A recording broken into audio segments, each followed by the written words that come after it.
So Maze, the three other stories that I saw, I didn't like the sources. They were from total right-wing nutjob websites. But here's two examples of Homeland Security. One included a burnt animal on a staffer's porch. Okay. One's from ABC and the other's from CBS.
World won't get no better if we just let it be. No, no, no, no, no, no, no, no.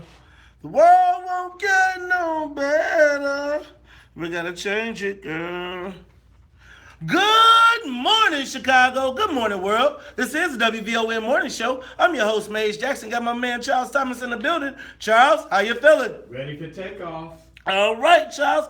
Well, it is the WVON Morning Show. You know we cannot do our thing without saying what's up to the WVON Morning Show team. Gotta say what's up to Annette Flournoy in the building. Annette, how you feeling today? Oh, yeah. And what's up? Everybody seem like that. Did I miss the gummy bears or something? Everybody seem like they super chill today. How about you, Sonia Escobar? What's going on with you? Oh, yeah. I guess I must have missed the plane for takeoff. This is the WVON Morning Show. I'm your host, Maze Jackson, Charles Thomas, Annette Flournoy, and man, you know, usually I'm used to being hyped, but good Lord, what is going on this morning? I'm going to tell you what. I'm going to have to take this thing. We're going to have to get it cracking. All right, y'all. It is WVON Morning Show. We got a lot going on today. We've got an action-packed show. So you know, Charles, did you see yesterday, Sam McCann has announced for governor yesterday? Sam who? Exactly, Sam McCann. Well, apparently, he is now the new candidate of the Conservative Party. He will be on the show today at 8 o'clock. We're going to talk to him and find out what's going on. Hey, man, what you think about that, man? Sam, I am, is that right? I read that to my grandchildren. Sam, I am, green eggs and ham. I don't know. I mean, he apparently has some reputation downstate. Apparently, Bruce Rauner does not like him. He was a Tea Party guy. Okay. That's how he was elected to the Illinois Senate the first time around, and apparently he had some tiff with Bruce Rauner because when his term came up a couple of years ago, Rauner challenged him with a candidate, and apparently there's some bad blood between the two. So now that Rauner is up for re-election and his situation is somewhat dicey, Sam McCann has jumped in the race to ostensibly siphon off conservative votes that might otherwise go to Bruce Rauner. Now, Sam McCann is actually getting money from J.B. Pritzker supporters here in the Chicago area, most notably Jim Sweeney of Local 150 of the Operating Engineers Union, which is a staunchly Democratic outfit that is supporting J.B. Pritzker. They reportedly have given $150,000 to Sam McCann. Well, we're going to break it all down. Probably starting at 8 o'clock, we're going to get all the way into that. Now, also, I don't know if you heard the story, Father Pfleger is talking about shutting down the Dan Ryan on the 4th of July weekend. He'll be calling in today at 7:30. Plus, you know she's going to be here. I don't know what we're going to say when she comes now, because I said we weren't going to be singing the Queen song no more. But Amara Inya will be in the studio with us as well. So, Charles, we got an action-packed show. But, man, first thing I want to talk about is, did you see CPS fired 2 principals? One, the principal at CPS, and 2, the principal at Simeon, and the other at Good STEM Academy. Notice it was a black one and a Latino one. Because if they would just fired a black one yesterday, I would have been going crazy today. Well, 2 principals got fired, but do you think that's enough? What's your thoughts? I mean, it's a story that they can put in the paper that says they are addressing the problem. I mean, at this point, 2, there were, dozens, hundreds of kids who were involved in this scandal? Yes. There were quite a few kids. They were saying 1 a week for the last 5 years at a minimum. So we know a lot is going on there. I think this is the first in what we will see as a CPS purge. Neither principal was accused of actual sexual assault, but protecting predatory behavior. Yeah. Now, I'm trying to understand, How do CPS principals get fired for protecting predatory behavior, but not the speaker? You know what? Let me leave that alone. I know. Hey, Charles, did you see that right around downtown in the, I don't know what part of the loop that is, but did you see they're trying to put a topper on top of the Union Station? Did you see that? That's the West Loop Gate. Man. That's they want to put a hotel on top of the Union Station, and all I can think about is the football stadium they put on top, or whatever they The put spaceship on top they put on top of Soldier Field. And Didn't we learn from that I one? mean, it just scares the living, the Jesus out of me, because man, Union Station is sort of a classic building. I mean, are they gonna put a Holiday Inn like on top? No, I'm sure they're not gonna put a Holiday Inn. They're gonna put something. Not in that good space. Oh, no, man, In I that saw a good. picture of it, man. It didn't look too classy to me. I just was wondering, like, whose idea was that? I mean, I know everybody wants to capitalize on the big money opportunities in downtown, but that just seemed like a big stretch. Hey, it is the WVON Morning Show. I'm your host, Maze Jackson, Charles Thomas. Hey, did you hear your boy Ed Burke? Now, first he dropped off of Donald Trump. Him and Donald Trump have split up after $14 million in Illinois taxpayer savings. But now, Charles, he's snubbing the Pope. Snubbing? He's probably done this before. I don't think this is his first opportunity to go to the Vatican. Right, he probably like audience with the Pope. I mean, yeah. Well, but see, I think it had to play into the narrative, right? See, what's happening is Ed Burke has got a big challenge coming up in this election, anticipated challenge. And so, it sounds really, really big when you say, man, I'm not going to see the Pope. Because, he hasn't missed a city council meeting since 1970. 1970. Really? Yes. He must keep his record intact. The Iron Man record in city council. Hey, y'all, this is the WVON Morning Show. I'm your host, Maze Jackson. My man, Charles Thomas. We'll be back after traffic and the weather.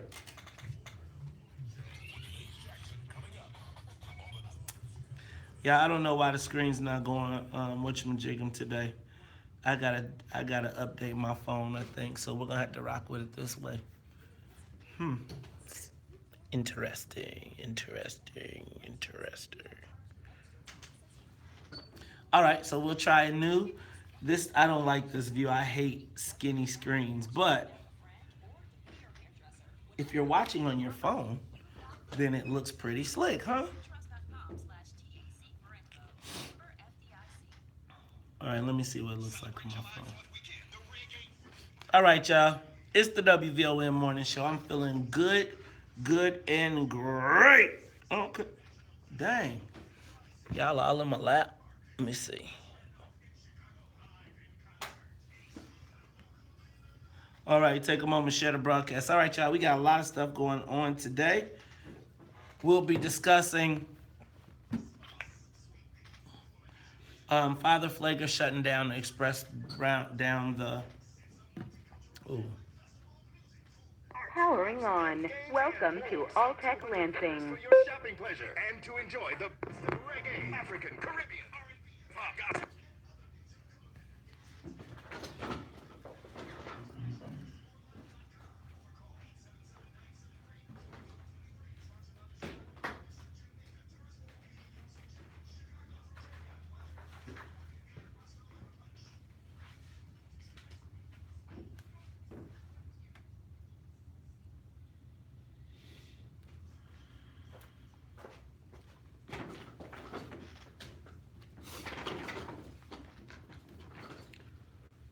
Whoa, what? Thanks, Rich. I appreciate the shirt. So this is my 761st Gun Club. Shout out to Kwesi Amoa and the 761st. Shout out to them for coming out on Saturday as well. Yeah, man. I like my shirt. It's a panther and a lion.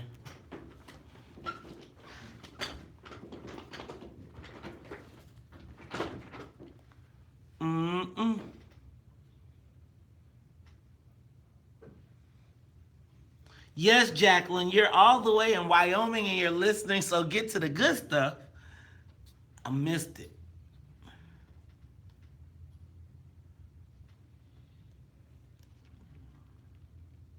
Simeon has the largest lesbian population in the city. What? How you know that? Where you get that from, Clifton? Good morning, Kahinde. Is this view bothering you all? I'm just curious to know because it's driving me batty. Anybody else looking at? So if you're watching on your phone, I think it's okay. But if you're watching like live, like from your computer screen like I do, then it is. Thoughts on this view though? Since I got a lot of phone viewers, more people view on mobile. So tell me what your thoughts are on the view.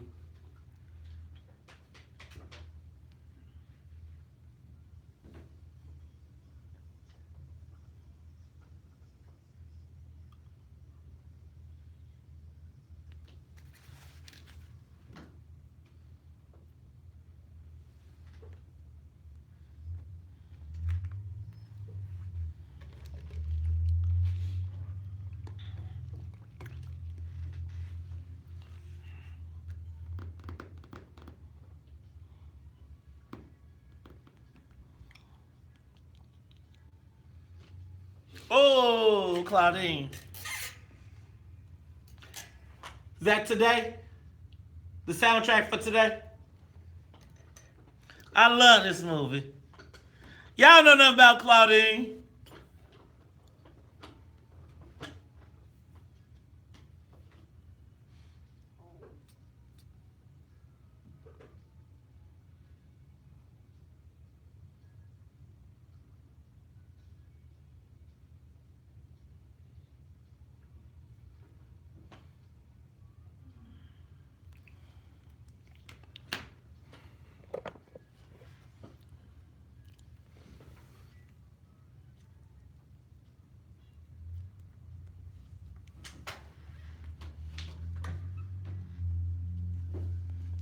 You are tuned in to the Talk of Chicago 1690 AM. I'm your host, Maze Jackson.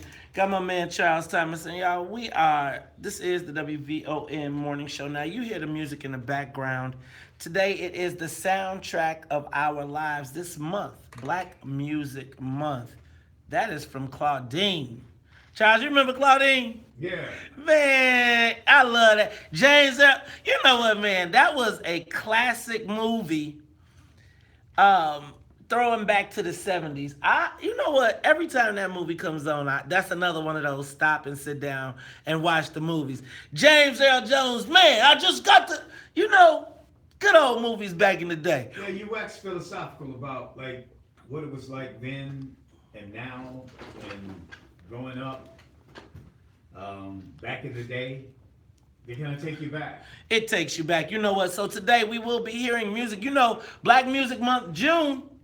Soundtrack of our lives, today's featured soundtrack, Claudine. All right, Charles, but you know what? One of the things I was thinking about Claudine, when they trying to get them a house, well, apparently, Charles, the mayor has finally come to his senses and recognized that we need some more affordable housing in this town because can't nobody live no dang gone well. You try to live downtown now, it's $4,300 for a single. Yeah, and the other thing too, it is election year. You got to come up with some stuff to buttress your campaign. So yeah, you kind of expect that this is the kind of thing you're going to hear in the year before the election. I mean, if he can pull it off, great. If it's just election year rhetoric, then that's something else.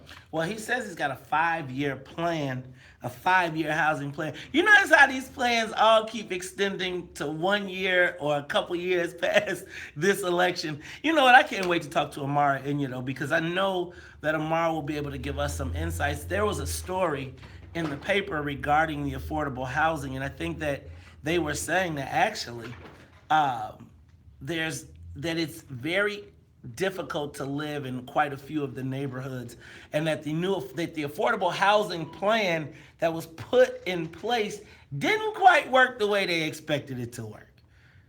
No, it hasn't. No, I mean, if you look around, even in the areas where they've removed public housing, and even in those areas, it's very difficult. If you're a newcomer to come into those areas and get reasonably priced housing. Man, when I checked out that Tribune story, I just want to point out one thing. That the most affordable housing. Shout out to the 27th Ward. That's where the most of the money, that most affordable housing, and they also credited the development of the new pilot program that is holding people accountable for coming out of the 1st Ward and the 27th Ward. Shout out to Alderman Joe Moreno and, you know, my guy, Alderman Burnett. Hey, so Charles, look. Did you see the story about Anthony McDaniels getting out of jail yesterday? Yeah, on that Ronald Watts scandal, it just continues to reverberate. I mean, that, you know, so many people that have gone to jail were sent to prison by Ronald Watts are saying, hey, he framed me too. What about me? I mean, he is convicted and on his way. He's locked up now, right? I believe he is locked up. How long did he get? I don't know the numbers, but I mean, there are people that he and his crew put in the penitentiary who were sitting there waiting, hey, what about me? What about me? It's not over yet. And I think yesterday was an example of another person who was wrongfully convicted who was released. So does that mean that, like, kind of with everything that's happened with this guy, if his name was anywhere in your case file, you could be like, I need a retrial? This to me says, this is the difference between Anita Alvarez and Kim Fox. Hey! They aren't letting these people out if they think that there's going to be a new prosecution. Anita Alvarez and her predecessors were famous for that. They might, you know, get a new trial, but they would actually have a new trial. Kim Fox is signaling that, hey, this stuff, we cannot take this stuff back to court. It's over, let them out. I think that the fact what Judge Hooks did in the Jackie Wilson case is in large part due to Kim Fox being in place as state's attorney. He knows that there's not going to be a new trial of Jackie Wilson. I mean, come on. I mean, or that Kim Fox is going to be reasonable in her approach toward a new trial. If there is one, she's going to say, hey, this is what we got and it ain't much. Because the witnesses are all dead or gone or whatever, recanted. And so we're going to have to, but I think that there's a whole different tone right now in the criminal justice system in Cook County, in large part, mostly because of Kim Fox's election. You know what? And I think that yesterday, when we were trying to go through our list of the 3 most significant accomplishments, we said Kim Fox, the election of Kim Fox. We said the Jackie Robinson Wesson. What was the other one? What was that? Obama's nomination to be the. Why do I keep forgetting that one? I know you keep forgetting that one, but I also want to mention that those came from our listeners. Yeah.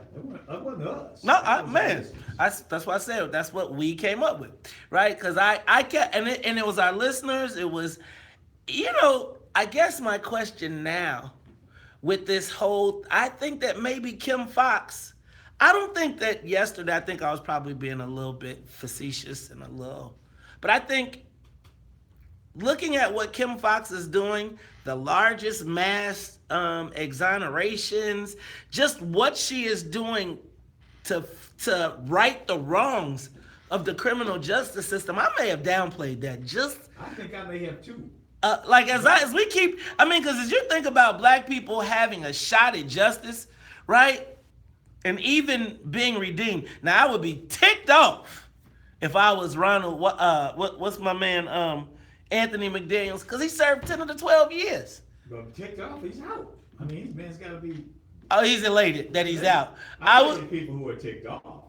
The FOP. Oh, right. They're ticked off. Man, we got to go check out what they said on Second City about that, because, boy, did you see what they were saying about Judge Hooks? On Second City?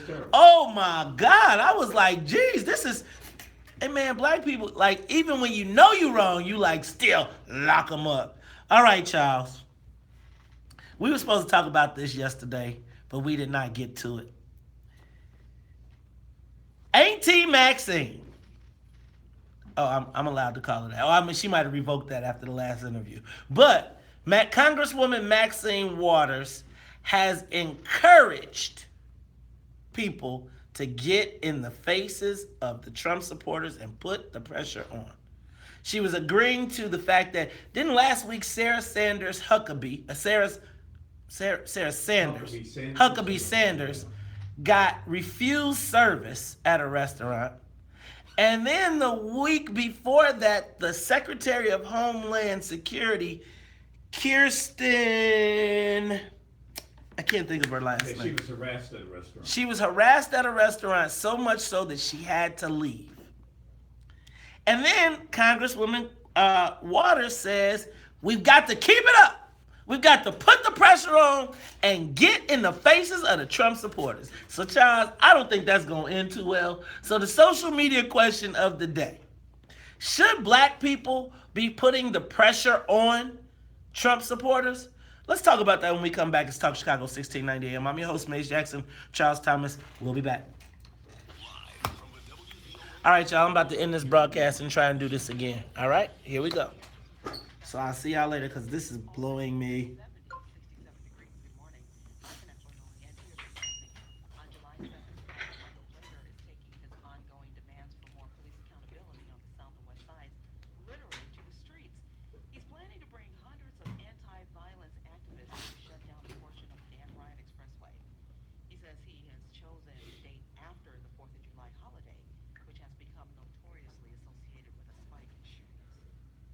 After years and years of complaints about the lack of affordable housing in the city, ahead of an election year, the city is now talking about reviving the Department of Health that was disbanded 10 years ago.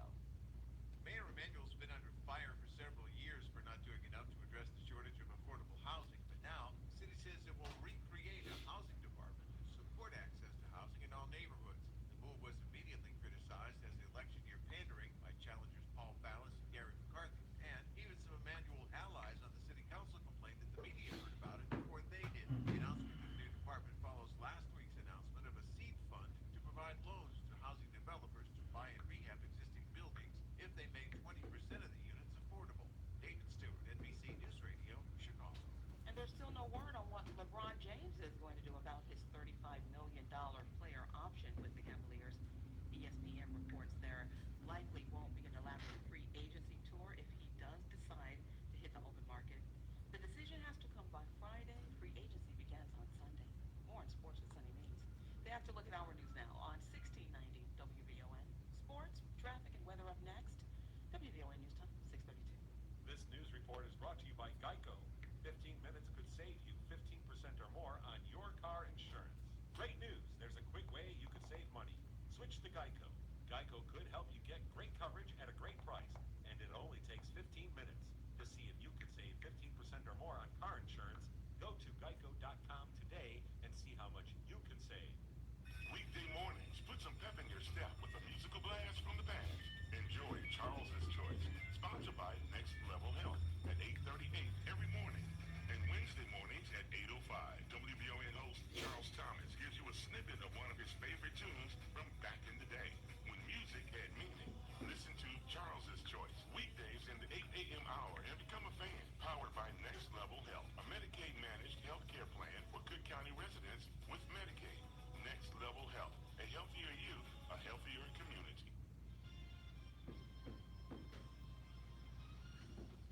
Good morning, everyone. Sunny Means, WVON Sports. The Bulls draftees Wendell Carter Jr. and Chandler Hutchison. Well, they met the Chicago meeting yesterday. But the question for Hutchison at number 22, did he really expect the Bulls to pick him? I knew that they were watching me early on from my, really from my sophomore year on, and knew that they were a team that was showing continued interest, and along with a lot of teams. But, it's good to know that you end up in a place where a team really wants you, and that among everything else was something that I feel comfortable in being here. And on the baseball, LA Dodgers beat the Cubs 3-1. And also, John Preston will be on the hill for the Cubs facing the Dodgers coming up tonight. The White Sox were idle yesterday. They'll have opening games with the Minnesota Twins coming up later tonight. Elsewhere in other games, Oakland 5-4 winners over Detroit. Kansas City shut out the Angels 2-0. The Yankees 4-2 winners beating Philadelphia. Seattle 5-3 down in Baltimore. Pittsburgh over the Mets 6-4. Hey, Maze. The clip of Maxine and Schumer. Where was that? You got it. I saw it on TV, I think. I can't remember. I heard it. I don't know where I got it from, Todd. So they were both guests on some They of the were, show? no, like Schumer made a statement on being civil or something along the lines to that. Just Google. Can you Google? Yeah, Schumer? we're looking for it, Okay. but it's not popping. Did he make a statement? 38 years Let me see. those salary levels have never been adjusted. And HUD is failing to protect children from lead paint poisoning. Very Small, weekdays at 9 a.m. on the Talk of Chicago, 1690 WVON. Hey, it's our Jack Daddy Sings. Are you ready for the next edition of Real Talk, Real People? We'll cover all the national local news stories and celebrity gossip. Welcome back to the show, the ladies of Wise, Black women in science and engineering. The ladies will stop by to talk to us about the Black tech ecosystem and where do we fit in. Plus, famed playwright Reginald Edmond will stop by to talk about his latest play, Juneteenth Street. For all this and so much more, make sure you tune in to the next edition of Real Talk, Real People. This traffic report is brought to you by Best Bends, the fun and addictive mobile game. Play the hit puzzle game Best Bends. It's sweeping the nation. Fire the bench and candies. Give Best Bends a try. It's fun, fresh, and addictive. Whether you play alone or with friends or family, download Best Bends for free. Or Google Play. That's where you gotta go. Best Bends. WVON, traffic and weather now.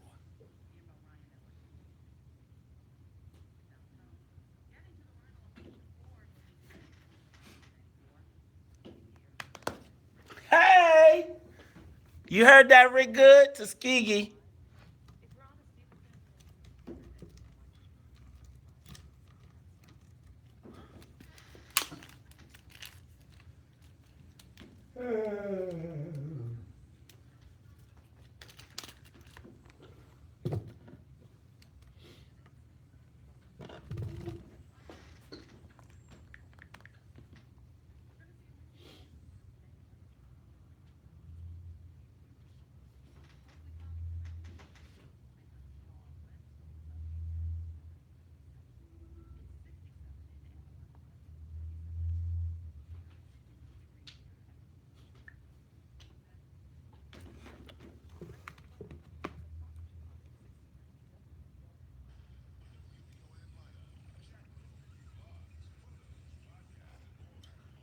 We're back.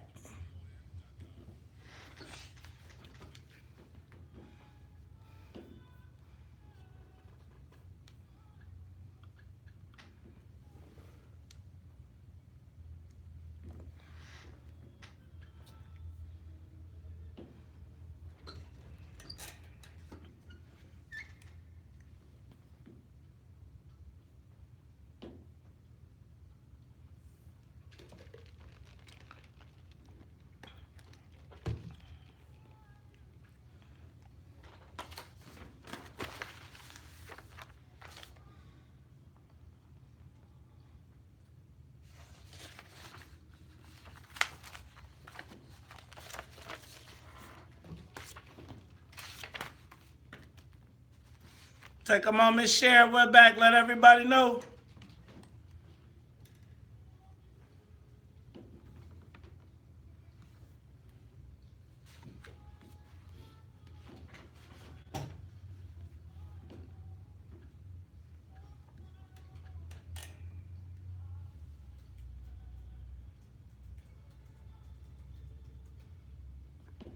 You are tuned in to the Talk of Chicago, 1690 AM. I'm your host, Maze Jackson. Got my man, Charles Thomas. And Charles, man, are you seeing what's going on with this Trump? I feel like this Trump stuff is just getting out of hand. This resist, this.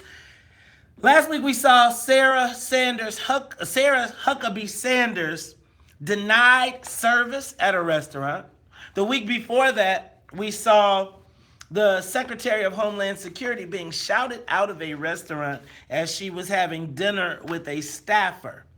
Then we saw Auntie Maxine, Congresswoman Maxine Waters, call for us to keep the pressure on Trump supporters. She said, get in their face. Let's hear the original Auntie Maxine audio. If we can't protect the children, we can't protect anybody. And if you see anybody from that cabinet in a restaurant, in a department store, at a gasoline station, you get out and you create a crowd. And you push back on them.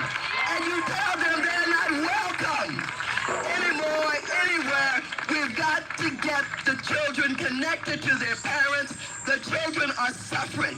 We don't know if the shock that they're going through can ever be overcome. We don't know what damage is being done to these children. All that we know is they're in cages, they're in prisons, they're in jails. Charles. You know, as much as,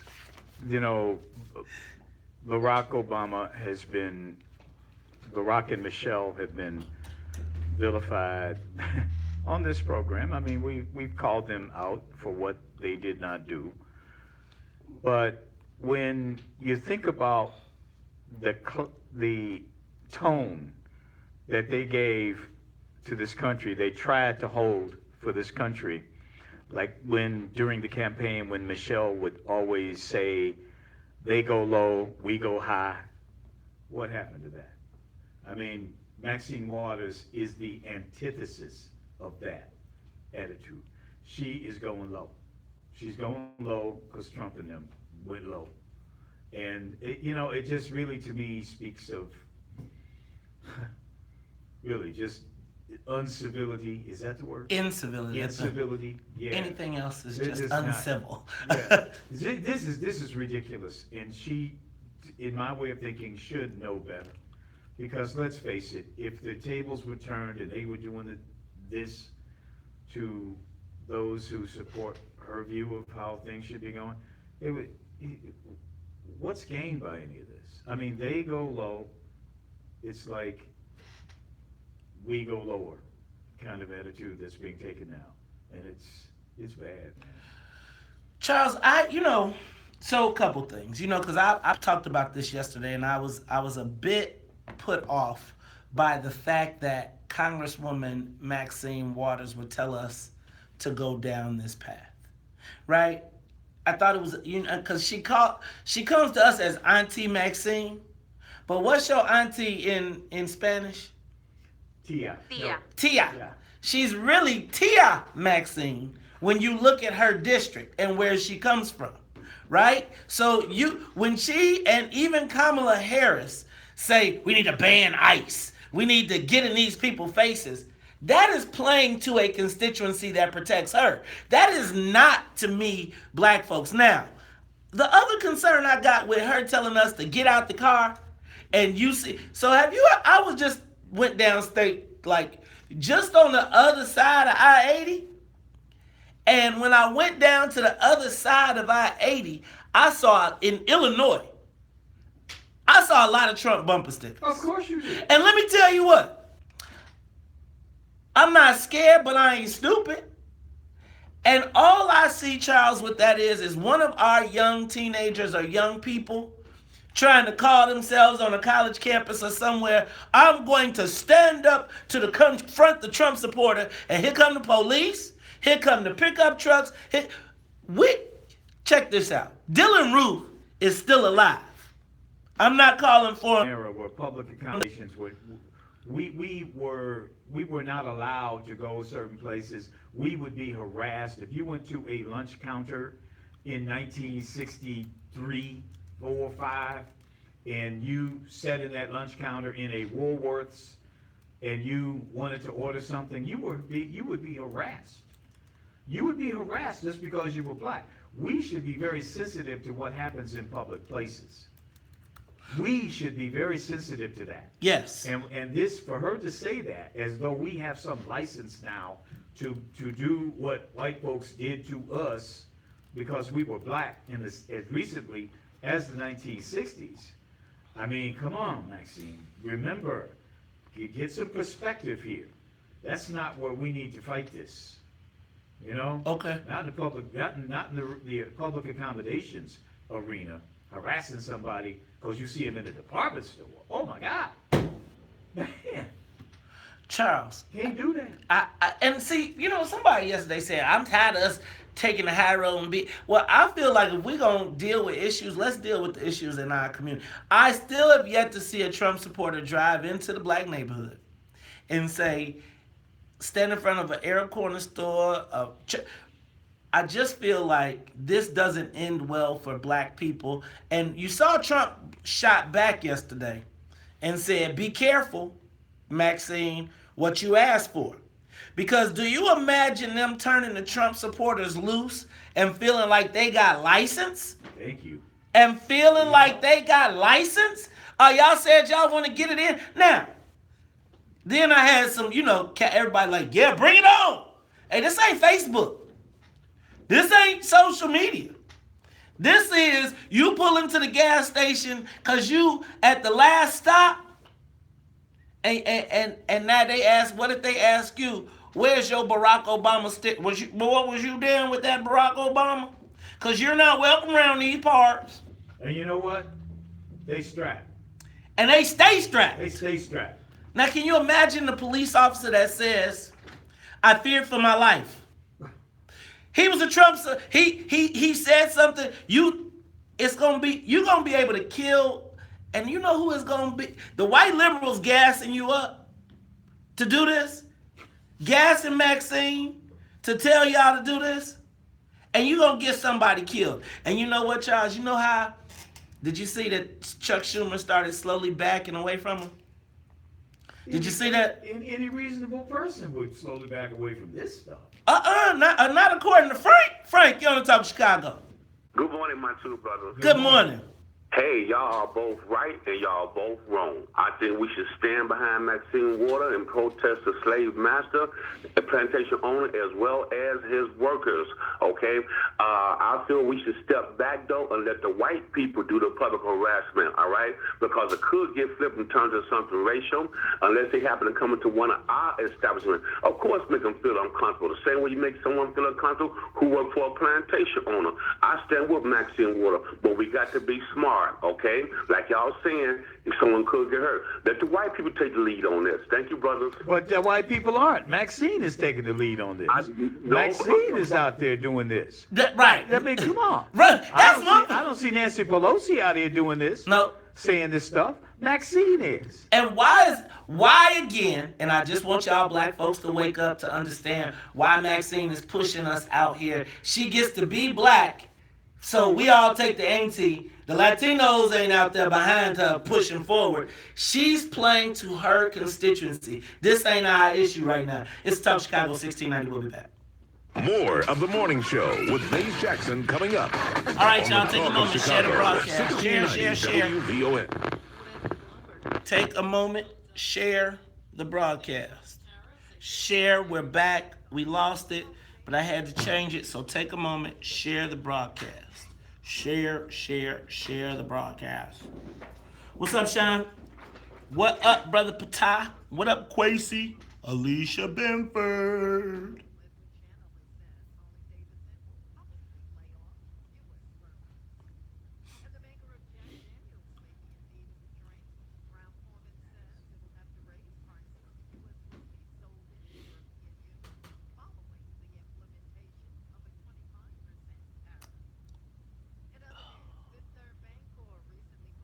Hi, Tracy.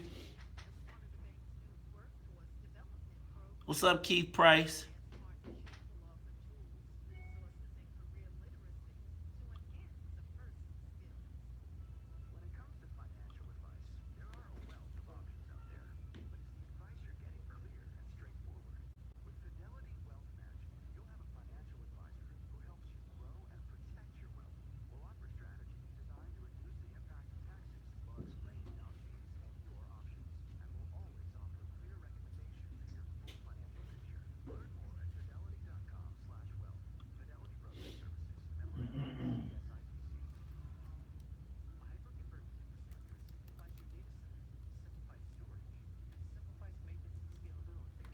Take a moment, share the broadcast.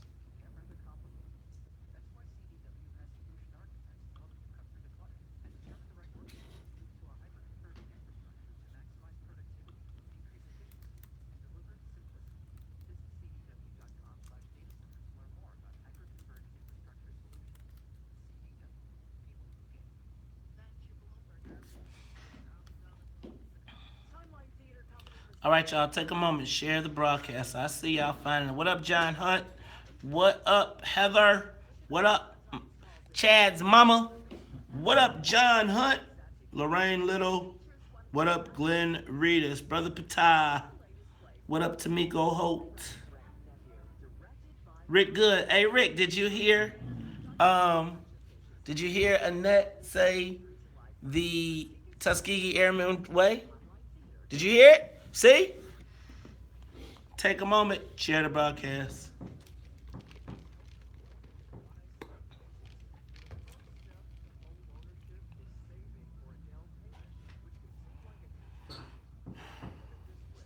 Thank you, Lisa, for the share. No shout, no share.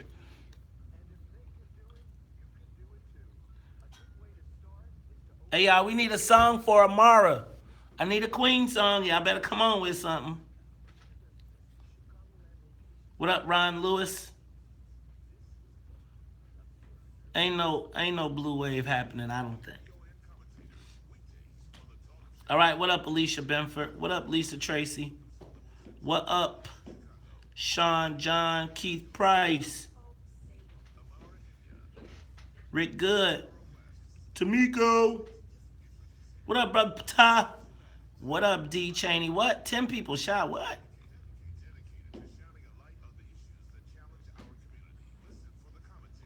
Ellis Park last night, 35th and Vincennes. Y'all auntie. Dang. We fighting the wrong battles, y'all. We are fighting the wrong battles. All right, so all the people on YouTube who's looking for us, we are back on Facebook. We on Facebook Live. You got to go to Maze Jackson. It's drama in the LBC. It's kind of hard being Snoop D-O double G, but somehow, some way, keep making it. Like every single day, may I kick a little something for the G's and make a few ends as I breeze through 2 in the morning. I got pussies in the living room getting it on, and they ain't leaving till 6 in the morning. Chuck. Fellow Americans, all of our fellow Americans, with the kind of civility and respect we expect will be afforded to us. I strongly disagree with those who advocate harassing folks if they don't agree with you. If you disagree with someone or something, stand up, make your voice heard, explain why you think they're wrong and why you're right. Make the argument, protest peacefully. If you disagree with a politician, organize your fellow citizens to action and vote them out of office. But no one should call for the harassment of political opponents. That's not right. That's not American. You are tuned in to Talk Chicago 1690 AM. I'm your host, Mace Jackson. Got my man, Charles Thomas. Charles, that was Senator Chuck Schumer, minority leader. Really, it seemed like a veiled shot at Maxine Waters. Oh, absolutely. I mean, it was more than, it wasn't even veiled. It was like out there, hey, chill. Tranquila. Charles, it just feels Senora. it just feels like it's that doesn't end up well for us. Let's go to the phone lines and see what the callers say, because maybe I'm crazy. Bernice, you only talk to Chicago. Should black people be getting in the face, should put pressure on the Trump supporters? Oh, definitely. Sure, they should be doing that. But my comment is that I like Maxine Waters, and I understand that her district is mostly Hispanic. But there at one point there were so many African Americans, living in her district that are no longer there, and those that are remaining, from what I understand, are poor, and there are many, many homeless African Americans in her district, especially African American men. Now, what I would like to see her do is to address some of our issues and the struggles that we're going through, because no one is, addressing our issues and crying for us the way that they're crying for these individuals that are crossing the border, and I sympathize with them. But I have to cry for my people. Thank you, Bernice. All right, Lee, you're on the Top of Chicago. Hey, man. What's up, you and Charles, Mays and Charles? Listen, all that was missing was segregation here, segregation, save segregation tomorrow. Why don't you just go full tilt? Why did she stop? Because that's almost what she's doing. You're becoming the same people we hated. You're becoming them. And I don't know if people know it, but Maxine Waters is rich. So if anybody thinks she sympathized with their plight and their middle class support, they're out of their mind. Lee, Isaac, you're on the Top of Chicago. Thanks, Lee. Isaac. Good morning, guys. Good morning. Yeah, I'm here. Can you hear me? Yep. Yeah. So, I mean, some of what you guys are saying, I agree with wholeheartedly about the manner in which you're taking. But what I'm not hearing from you and Charles is what should we do? What's our alternative? I think our alternative, man, let me tell you, I don't think that in any debate, any political, any disagreement, the answer is yelling, screaming, getting in the face of the person. You never win an argument by yelling or getting louder. You only firmly more entrench people into their positions. If you scream at me, I ain't got nothing here you got to say. I'm just going to lock in. Let's go to Ron. Ron, you're on the Top of Chicago. Hey, real quick, the lady said that Maxine Waters, the black people that are left there, they are poor. So that should be the question to her, just like it's the same Congress people here. But to answer your question, Mays and Charles, no, you don't scream, but you can protest. But you know, this is who I would be protesting, contrary to what she said. I would be black people should be protesting her and her colleagues. Because as the lady said, the districts, and you can look at our districts, the people that they're representing are poor. And people who've just gotten into the country while they're coming into Maxine's districts, Rush districts, Davis districts, are faring well. So to me, black people should demonstrate and protest again, Mays, not getting in your face, but we should be outraged at the lack of accomplishments of Maxine Waters and all of her colleagues. Thanks, have a good day. Thanks, Ron. Bill, you're on the Top of Chicago. Well, I agree with most of the other callers. Poor representation by another black representative in Washington, D.C. An issue she should be talking about, like one of the ladies said, the plight of the individuals she supposedly represents from L.A. She's not doing that. She's hanging her hat on immigration, which is a Democratic thing. Katie, you got the last one, and then Charles will come to you. Katie. Hi, how are you? I think that with her district being 40% Hispanic, 46% Hispanic, from what I see on the computer here, I think she is playing to her constituency. But how long is she going to be in office? It's not going to be that long. So she should be supporting the blacks in also in her district. She should be yelling and screaming about that. But I remember when Maxine said that she wanted to go after Obama, but people wouldn't let her go after Obama. She sure did. She sure did. Hey, Charles, your thoughts, man? Well, she's showing off. I mean, she's showing off for her constituency. And it's unfortunate because the visual impact, people don't know what is being reported here, that her district is. Man, you haven't seen them stories about them people in Compton. No, they burning them out their houses. But the vast majority of people, particularly around the country, think Auntie Maxine. They're thinking that. But she has her own agenda. She's Tia Maxine. And she is being irresponsible because she's telling black folks to go get your to go get, like you said, go get your head shot off by some Yahoo in South Carolina. Right. You know what I'm saying? But did she say that? She ain't say that. No. See, Charles, this is very irresponsible. Because she's experiencing this resurgence, and she's taking advantage of it, and it's going to be young kids running up the hill getting their heads knocked in. Look. And the resurgence is coming from, like, Fox News. They're the ones focusing on Maxine. Right. You know, pumping her up. So they can get your kids shot. Thank you. It's the Top of Chicago, 1690 AM. We'll be back. When we come back, Amara Enya will be in the studio. Plus, y'all, we're going to talk to Father Pfleger and Sam McCann running for governor. It's the Top of Chicago, 1690. The talk of Chicago and the voice of the nation. 1690. I bet y'all won't tweet Tia Maxine. I bet y'all won't tweet Tia Maxine. We bring back. Hold on, let me think of what my tweet gonna be.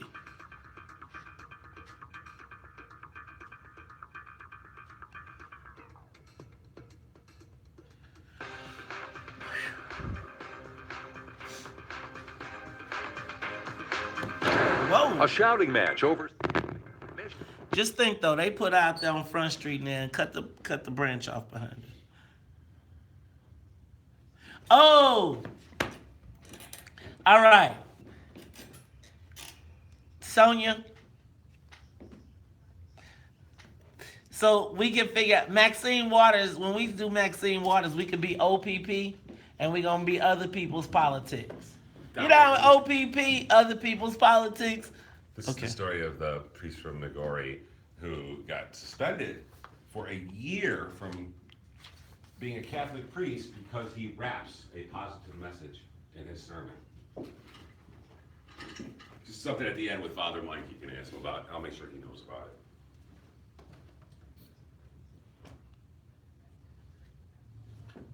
Take a moment, share the broadcast, share the broadcast, share the broadcast.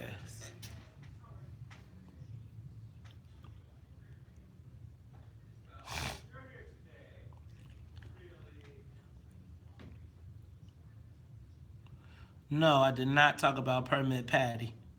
We got to get Permit Patty. Let's try. Give me some info on Permit Patty, and then I'm gonna hit it up on at like around 8:30. 8:30 or 8:50, and then we'll go into a little deeper. Hey, Amara. There she is. Good morning. How you doing? I am good. Miss Amara Enya in the building.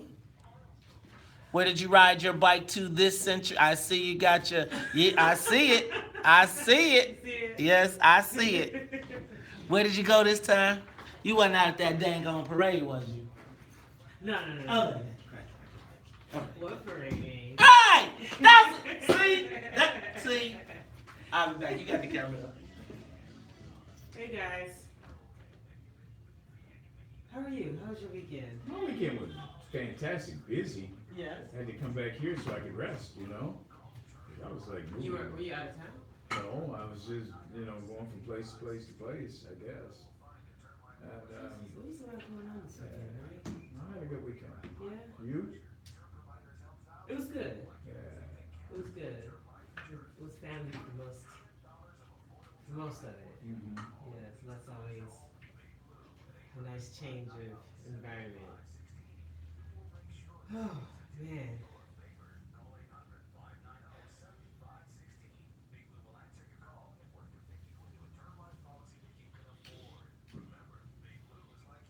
Kind of like, today. You're struggling today. For some reason, very, very low. Yeah. I understand. It's Tuesday. It might be a longer week.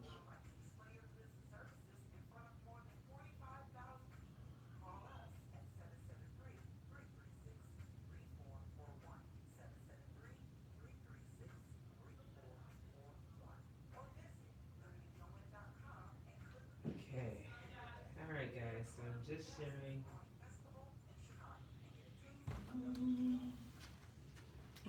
Highland Park. Did you go see Jill Scott? You didn't ride to go see Jill No, I Scott. didn't see her. I just rode up to her. He just rode up to I her. should have gone. That would have been nice. 'Cause she was at Virginia. You are you a Jill Scott type of person? I like Jill Scott. I like Jill Scott's music. I don't like the I hate all the mad black women music. I really do. Like, But she didn't have mad black women music. When Now, she I'm not started. up to date. She had like what was the song? Long Walk. Right. When she started, now she got the mad black music woman. Oh, see, I'm not on her latest music. I'm still on. What do you listen to, Amara? I listen to a little bit of everything. I listen to a lot of. When you ride, do you listen? Oh no, awareness. Yeah. You get one with nature. Yes. Yes, indeed. No, but I listen to of course African music. I listen to old school hip hop. You know what I think we're gonna do? We're gonna make everybody do a playlist. Right? Like everybody do a playlist. Yeah. Check out Amara's playlist. Check out Sonia's playlist, right? And like if you wanna get a vibe, like, hey, go to my page or go to whatever. And I was wondering, how do we do it? Do we do it with Spotify? Do we just do? But I think it would be dope, like if you had a playlist and like, how do you look at Tidal? How they have different people's. yeah. So like a playlist curated by Amara, and what I would do is come in and say, let's do the songs, let's record you. Hey, this is Amara Inya.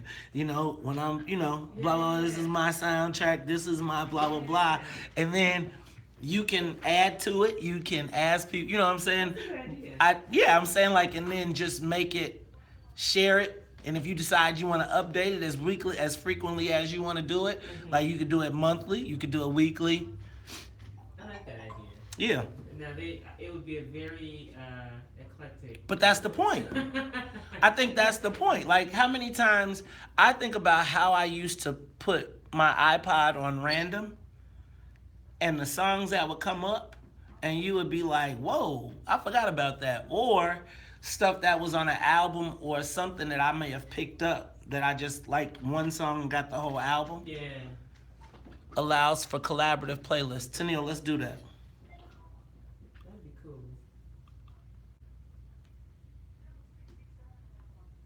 I like that idea.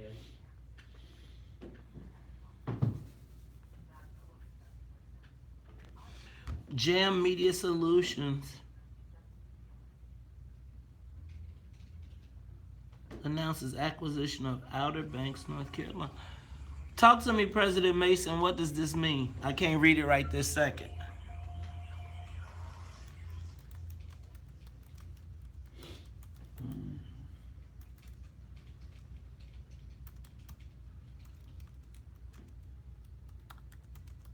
You got to go to Maze Jackson. It's not on it's not the page. You got to go to my personal. Oh. Something was going wrong with my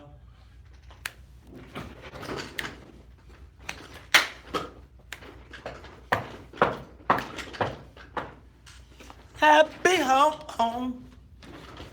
Yours a happy home.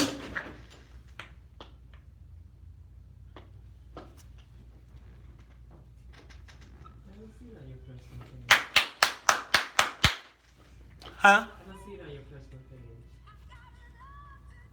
To Maze Jackson? M-A-Z-E Jackson, not the Maze Jackson page. You're tagged in it.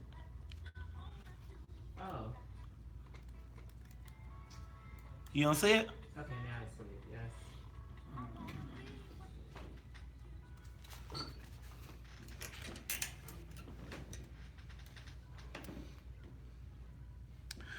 You are tuned in to the Talk Chicago 1690 AM. I'm your host, Maze Jackson. Got my man, Charles Thomas, in the building, y'all. But you know how we do at the top of every hour. Gotta say what's up to the WVON Morning Show team. What's up to Annette Flournoy in the newsroom, as well as Miss Sonia Escobar. And y'all know that June is Black Music Month, and we are playing the soundtrack to our lives. This is Gladys Knight, Happy Home, from the soundtrack to Claudine. All right, now, y'all. Now, you know on Tuesdays, you know how it goes down at 7 o'clock. She comes in the building. Now, I don't even know how we're going to do this. I think we're auditioning new songs. So when we hit, let's try this one. See how this goes. When you hear this song, you know she's in the building.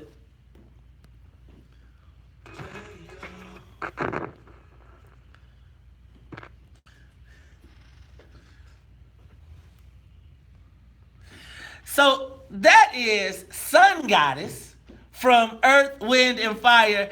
And you know what? You don't seem like you're feeling that one too much, Amara. No, it's not that. I couldn't hear it in my headphones. I was waiting. Well, hold on. Well, let me see if I can get your headphones. How's that? Can you hear? Yes. Okay.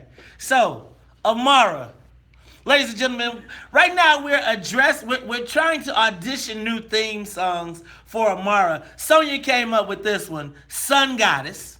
I love the title. But the song just... Yes. I've been doing this program for 14 months and I don't have theme music. Right. I want theme music. I want Shaft. I want Superfly. Yes. I want like. You on the like Shaft that. theme song? Yeah, I want theme song. Everybody's got their superhero music. So y'all, that was Sun Goddess. I think we'll try another one because Amara, I know you love the title, and you actually are matching the title today. Yes, You got your bright yellow. Yellow's my favorite. Yellow, but you know you got that special shine we like. You know you got that. It's a shine that only, it's a glow that only our hue can really grasp. Yes. And I can see it when you have been melanated by the rays of the sun. Yes, yes indeed. That obviously means you went on a long bike ride. Where'd you go this time? I rode up to Highland Park from Garfield Park and back. Because I was going to ask you about the and back part, right? Like, because I can see riding the bike up there and then be like, where's the metro station? Because I got to ride I got to take the metro back. You ever said, you know what? Let me get the metro back. Pace. So you went to Palatine the week before. I was in Glencoe. Glencoe the week before, then Palatine? Did Palatine or Batavia? When you gonna ride out to 4 nights? Why is that so funny? There's the and back part. Oh wait! Oh, see, we cannot be scared of our own people. We love our peoples. But yeah, I want you. Some of our people I'm scared of. I want you to keep riding north. Keep riding north. All right, y'all. So that is Amara Enya. And Amara, there's so much going on. I was looking forward to this because the thing I wanted to talk to you the most about first, we got a few things. Now we got Father Pfleger coming up at 7:30. He's talking about shutting down Dan Ryan when everybody on their way home from the 4th of July. Not sure how I feel about that one, but I'm taking a plane, so maybe I'll be all right. And we at 8 o'clock, we're going to be talking to the gubernatorial candidate of the Conservative Party, Sam McCann. He filed yesterday 60,000 signatures to run. Plus, we're going to, I'm going to let it be. Did you see Cash Jackson's old name, no, Charles? Omar? Do you know Cash Jackson's the Libertarian candidate that's going to run? Oh, okay, I did not know that. Okay, so... Yeah, he's running? Yeah, the Libertarian candidate for governor, he just turned in his petitions. He turned in, I think, double the amount, or 20,000 or something to that effect. But he changed his name to Cash Jackson. Do you know what his name was before? Benjamin Adam Winderweedle. Winderweedle? Cash Jackson was a black man. I thought it was your cousin. No, he is definitely not my cousin. His name was Benjamin Adam Winderweedle. You know what? He was smart to change to Cash Jackson because Winderweedle, I mean, it just doesn't convey like, I'm going to stop because he's going to be in here and then he's going to probably be like, he's a Libertarian candidate. Go ahead, Amar. I will mention that Sam McCann's running mate is actually a friend of mine. Who? His name is Aaron Marin. So we've been friends for several years, and his running mate, Lieutenant Governor. Aaron Marin, is he black? No. What is he? White. You got white friends? Oh, Lord. Well, we're going to have fun with this interview. I think it'll be great. I'm going to ask, now, was he a Marine? He was. So your guy was actually a Marine. So he's going to cover them. He is a Marine. He is a Marine. Well, we got to ask Sam McCann how he got that confused, because he was a little confused about that. Like, first he was, then he wasn't. Then, you know what? I can't wait for that. But look, let's back up. Amara, I'm going to be honest with you. Did you see the Tribune story about the lack of affordable housing in the city of Chicago? And then the mayor has come up with this solution of reinventing the city Department of Housing, as well as coming up with a fund, a public-private fund for developers to put 20% of their affordable housing in communities that have not traditionally had affordable housing, based on a pilot program created by 27th Ward Alderman Walter Burnett. But go ahead. Yeah, no, I heard about that, as well as the announcement last week about this new program that the mayor was doing. There are a few issues with it. So this issue of affordable housing has been something that has really risen to one of the top issues across the city because of concerns about gentrification and displacement. However, there have been, so if people can recall the affordable, it's the ARO ordinance that was passed several years ago. And essentially what that did is it allowed for developers to either have a minimum amount of affordable units on their development, or they could pay money into a fund to get out of it. And essentially what ended up happening is the developers would say, we'll just pay the money and do what we want to do. And so it didn't do what it could have done as far as creating more affordable units. Now, there are groups that have been working on this affordable housing issue for quite some time. Can I jump in there real quick? That money that they used to pay out went into the neighborhood opportunity fund, which is the money that's been sprinkled around the city because they were saying it was all concentrated downtown. Yeah, so what they did is they modeled the NOF, the Neighborhood Opportunity Fund, after the ARO ordinance. So the NOF dollars are coming from the ability for developers to build an expanded footprint on their development. So in the central business district. So developers would again take, in order to have that expanded footprint, then they can put money into a pot, and that's what they've been sprinkling, which I think is the appropriate word, in different neighborhoods around the city. The ARO ordinance is similar. This recent rollout, it's designed to create affordable units in more affluent areas of the city under this notion that people should be able to live in, they don't have to live in areas where there's a lot of poverty or concentrations of poverty. But there are some issues with it that perhaps we'll talk about later on, and criticisms from those who've actually put forth another set of policy recommendations that would actually create affordable housing citywide. That is why I love talking to you, Amar, because you're so smart on these issues. But I do know this. We got to get affordable housing around the city of Chicago. I think we've seen the development. You know, I was talking to a family the other day, $4,300 for a one-bedroom. Like $4,300 for a one-bedroom that was only, it wasn't even 1,000 square feet. Downtown, yeah. Where in the Streeterville or something? Well, I have to check it out. And Go ahead. even the Cabrini area, the new condos that they built there were upwards of $3,700 a month. The concerns, yes, and these are studios, one bedrooms, they're not expensive, but people are actually are purchasing them. And so the concerns about displacement are very real.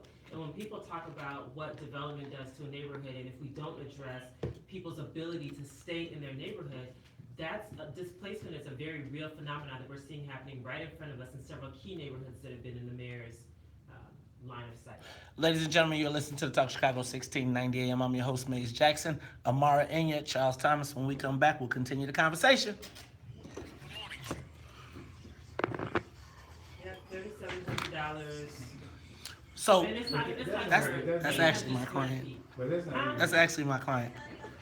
That's not. But That development? yeah, so actually I represent Ani. So the developer, One in Cabrini?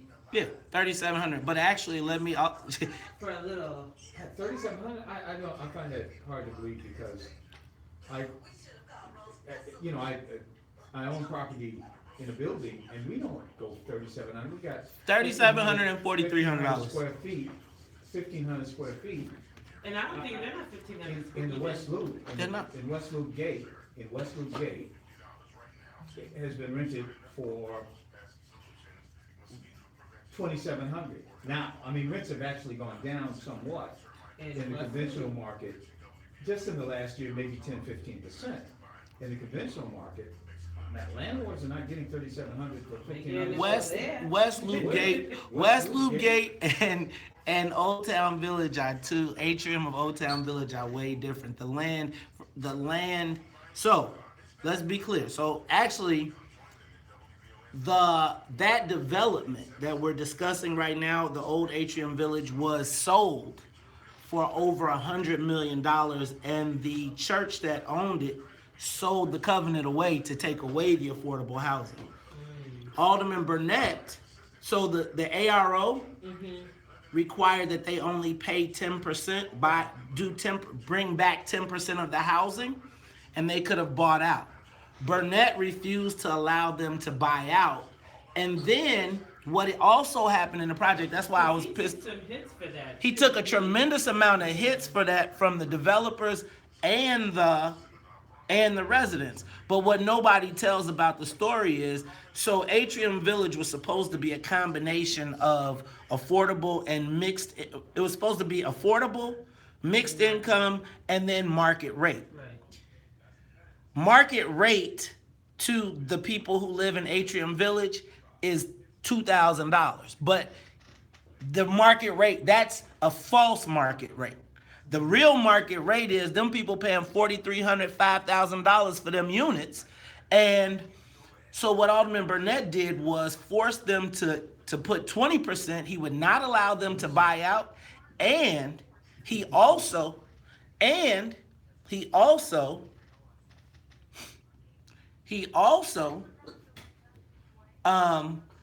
them keep the mid-rise, right? He also made them keep the mid-rise, so the people who thought they were thought that they were paying affordable, their rent would have gone from $2,700 to $4,300 or whatever those numbers were, right? Yeah. So he not only maintained the affordable, got 10%, he also made the developer hold on to the old people who were supposed to be market rate, but their rent would have gone up by like 50%. Right. So, and then this new pilot program, right, that him and Joe Moreno worked on to create, that new pilot program is now the new, where they won't let the developers buy out of the affordable requirement. You used to have to just buy out and you could put cash in the fund and it could go wherever. Now you have to replace the housing. Right. Which was, the replacement was part of the agreement with public housing, with the plan for transformation. They were supposed to replace it. And also I think there's a saturation, I think there's a saturation in West Loop.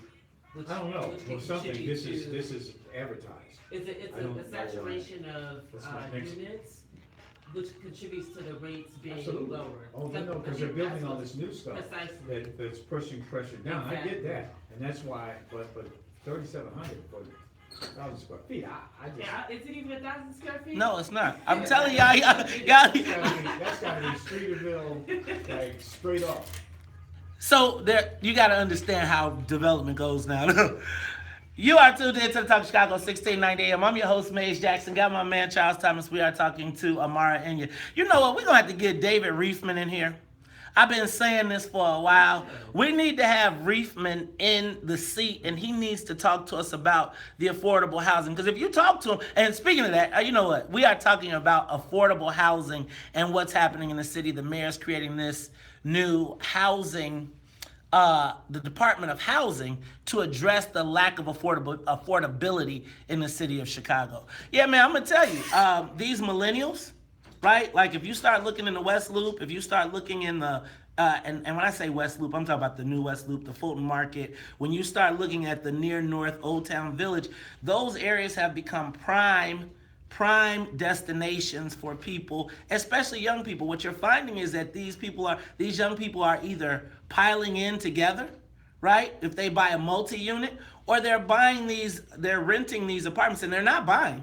So we're not seeing a glut of condos, right? Because the condo market is pretty much, that's kind of winding up. But you're seeing these millennials who don't want to own anything, and they really don't look at their homes as of value. They're looking for the big flashy building with a lot of amenities so they can go sleep in their apartment and then come play all day. And it also it corresponds with the data that shows that the population of the city is becoming younger, whiter, and more affluent. And so you have these younger, whiter folks piling up in condos or apartments in some of these areas like the old Cabrini Green area or West Loop. Okay, I'm from Missouri.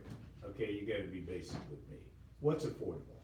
What do you mean numbers-wise when you say affordable? How much is the rent going to cost someone every month? So affordability is actually determined by the percentage of your monthly income. Yep. So it's about 33% is about the threshold for what constitutes affordable. So if you make $1,000, around $300 in rent. If you make $1,000 per month, around $300 in rent is considered affordable.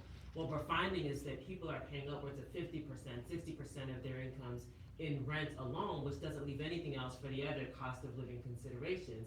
And so in Chicago, affordability, if you can pay $4,300 a month, then you would technically have to be making about $12,000 plus per year. But is that really realistic? So that's where this crisis of affordability and being able to stay in Chicago is coming to play. But I think it's also another component that when you hear people talking about vouchers, in CHA, and you hear in the newspaper quickly tells you the story about the family that's getting this super powerful voucher that they're getting to live in this luxury condo. It's because people are trying to preserve the housing or the opportunities in those neighborhoods. So it's going to be interesting to see how this thing plays out, because I am wondering, because I also saw that lot program that they're unveiling, and I'm wondering, as what we're also seeing is as those millennials start to have families, they move out of those $4,300 a month condos, but they still want to stay close. So what you're starting to see now is the housing is now starting to expand to the west. So I'll be interested to see how these neighborhoods, particularly a place like the 24th Ward, a place like the 28th Ward, places where there are gaps of land that we have ignored or have been knocked down for years or couldn't afford to build. Let's see if those communities start to get developed now. Well, it's happening right now in Humboldt Park. So if you can recall a few years ago with the 606 bike trail that was built, it has created where the homes right along the trail have gone up to upwards of $1.2 million. Previously, these are working class communities of residents, but now you see home values have gone up, property taxes have gone up, and you're seeing displacement happening right along the trail. So the challenge is, as the development is happening, home values are going up, and it's causing rents to go up. And with landlords who are invested, and this is where the issue of ownership comes into play, landlords who are invested in preserving the culture of a community or the sense of a community, they don't care who's getting pushed out. They're just getting the market rate or the best value that they can while the market is high. And the challenge becomes as these development opportunities now start to move, because we've said that there's no development in the South and West Sides, and you're probably not going to see giant skyscrapers going there. You're probably going to start to see single-family townhomes, communities being built. What are we going to do as this starts to happen? Y'all, I'm not against gentrification. I really am not. I'd like to see neighborhoods get better, but I just want us to participate in it. I want us to be able to, which is why it's important that these aldermen, as this starts to happen, we got to start making sure that the black aldermen are aware of how to deal with development as it comes to their neighborhood, because they will be ran. All the lots will be bought for $1, and you look up, and the next thing you know, you done built a whole new white community and built yourself out. And the thing about it, gentrification is a complicated issue, but it's more about the displacement of residents. And it is the fact that we don't invest in the human capital, meaning in the people in those neighborhoods, so that they're able to stay in the neighborhoods as they change. Instead, our policy, and we should ask Reefin about this, is to push out the undesirable or the lower income folks to make way for those who do have more money. And I argue that you can actually invest in people and that they can raise their income level to afford staying in their communities as their communities improve. The only thing I will push back on just a little bit, having some experience in this, is, Amara, when your neighborhood pops, right, and you've been living in the neighborhood, and the developer knocks on your door and says, this place that you bought for $30,000 that you inherited from your grandmama now, right, and he says, I give you $500,000 for that, and you say, I'm gonna take it. We got, you know what I'm saying? There's two parts of it, right? Because part of development and gentrification is also, you do get to finally get that pop, right? So if you live in the West Loop or you live in the South Loop or you bought early, you do want your investment to mature. And so this is a very complicated issue. This is why ownership, land ownership and home ownership of the businesses is so crucial, because when you own in the community, then yes, if someone makes an offer that you can't refuse, although I would preserve the family home, then you have that prerogative to do so. The problem is that so few of us, especially with the housing crisis back in 2008, they lost their homes. When you don't own land, you have speculators internationally who own much of the land in many of these neighborhoods, and so you don't have a say over how the community changes. The percentage of businesses that we own in our neighborhoods, if we don't own that, then we're not really benefiting from the gentrification. All you're doing is getting pushed out. There it is.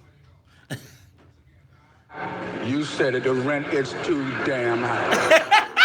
You know what? This is the WVON Morning Show. I'm your host, Maze Jackson. We got Charles Thomas. And that voice you hear in the background getting us smart, that is her. That is Amara Inya. Y'all, we come back. This was a great cop. You know what? We got to get Reefman sitting right here in the seat. I've been talking to him. I'm going to get him in here.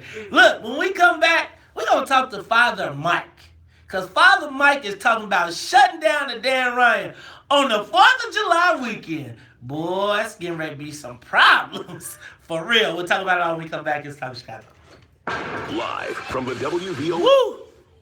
See, Amara, you got a development company. You need to be a community developer. So part of why I'm pushing this ownership piece, whether it's collective, cooperative ownership, is because if we don't own, you can't even get the offer, right? You don't I agree. Get the offer. So for the most part, folks are just, now we can't afford to pay rent, or our property taxes are too high.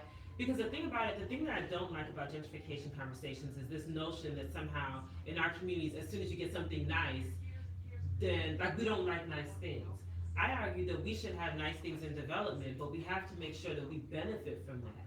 If nice things come in, that means we automatically move out. That's the problem. It's the displacement that's the problem. But if we're not doing what we need to do to make sure that we own the homes, there are programs, other folks condition their children to be prepared to own and buy their own homes.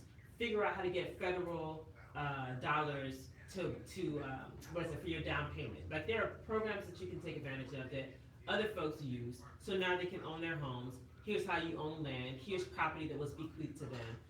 So they benefit. Us, on the other hand, we already have our disadvantage because of the lack of generational wealth. So if you're not owning anything, all you can do is be a renter. All you can do is hope that your rent doesn't go up, and when it does, now you're moving out to Harvey or to, wherever. And so I think that that's one story, right? I think that's the story of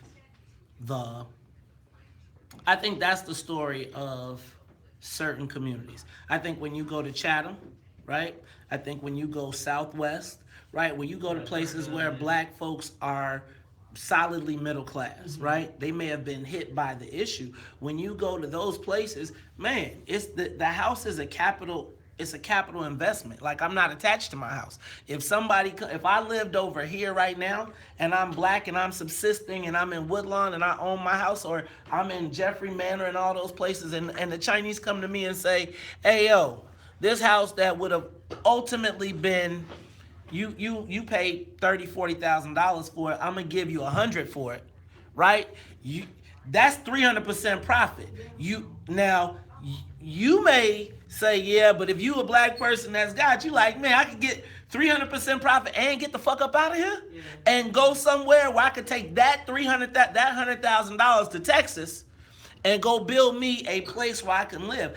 I think the development issue is complicated, because I think that the easy story is to say, let me back up. The plan for transformation was fucked, and it fucked a whole bunch of people, right? I'm not bugging out on that at all. I wasn't there for that. I mean, I'm not cognizant of that. There's nothing I could do about that, right? So now all I can do is deal with the situation that we're here. As a black businessman, I'm looking around and I'm saying, man, right now, I'm getting my money up and I'm buying everything I could get my hands on in the areas that the places are going, because I know that I have the opportunity to change my children's future right now. Right now, because it's happening. Now, there are probably other black people that are middle class, solidly middle class, that are doing it. There are people over here that are getting their houses ready for the Chinese to come. You can't tell that person stay in Jeffrey Manor for 10 more years until this joint changes. And if I have the opportunity to make 300, like, I think we don't, let me back up. The family home is an ideal. There's not really the family home for a lot of people, right? It's somebody living in, ain't no home that everybody going back to, right? Like, we all go somewhere else and we all convene. As soon as somebody died and grandmama ain't living in the house, either whoever's living there stay there until they don't pay the taxes no more, or they sell that joint and get up out of there because they don't want to come back to that place. this development issue, and again, I'm I mean, it really is. It really is complicated. It's because there's the personal prerogative, which is to live where you want, to capitalize on your capital investment, right? So you buy the home, it's a real estate investment. You can get write-offs on your capital gains tax, whatever. I'm sorry. But then there's also this notion of preserving. So, Father Mike is familiar with this. He just actually learned about it this morning. Okay. If you want to just mention at the end of it, he's got some. There's also this issue of being able to control how communities change to a certain extent. Like this idea of being able to have a say in how your community changes. Like not feeling like you have to be pushed out, like you don't have any choice but to move out. And that's the thing, like a lot of people, and I just think about like what's happening in Humboldt Park, I think about even Garfield Park, like how the changes, I think, matters. And if you don't own, you don't really have a say. But, like, so do we have to wait for everybody to own? Right? Like, so again, the other part is that I really think you can't sit out this conversation. This is the thing I'm gonna tell you. I don't think that you have the luck. It's gonna happen. It's happening. I mean, it's happening. And I feel like a person like you can't sit out the conversation because they're gonna do it. Yeah. They're gonna open up the shit. It's gonna happen. This thing with Atrium Village, right? I watched how it went down, right? And I'm saying, like when they kept the building, like check this out though. The affordable housing advocates didn't care about keeping the fake market rate people. They only cared about the 36 or the 39 families that would have been displaced because it fit the affordable model for the story. But when you talked about people whose rents would have gone from 2,000 thinking that they were paying affordable, like thinking they were paying market rate, you should have been at them meetings when they look and they like, I'm market rate, I'm not the affordable.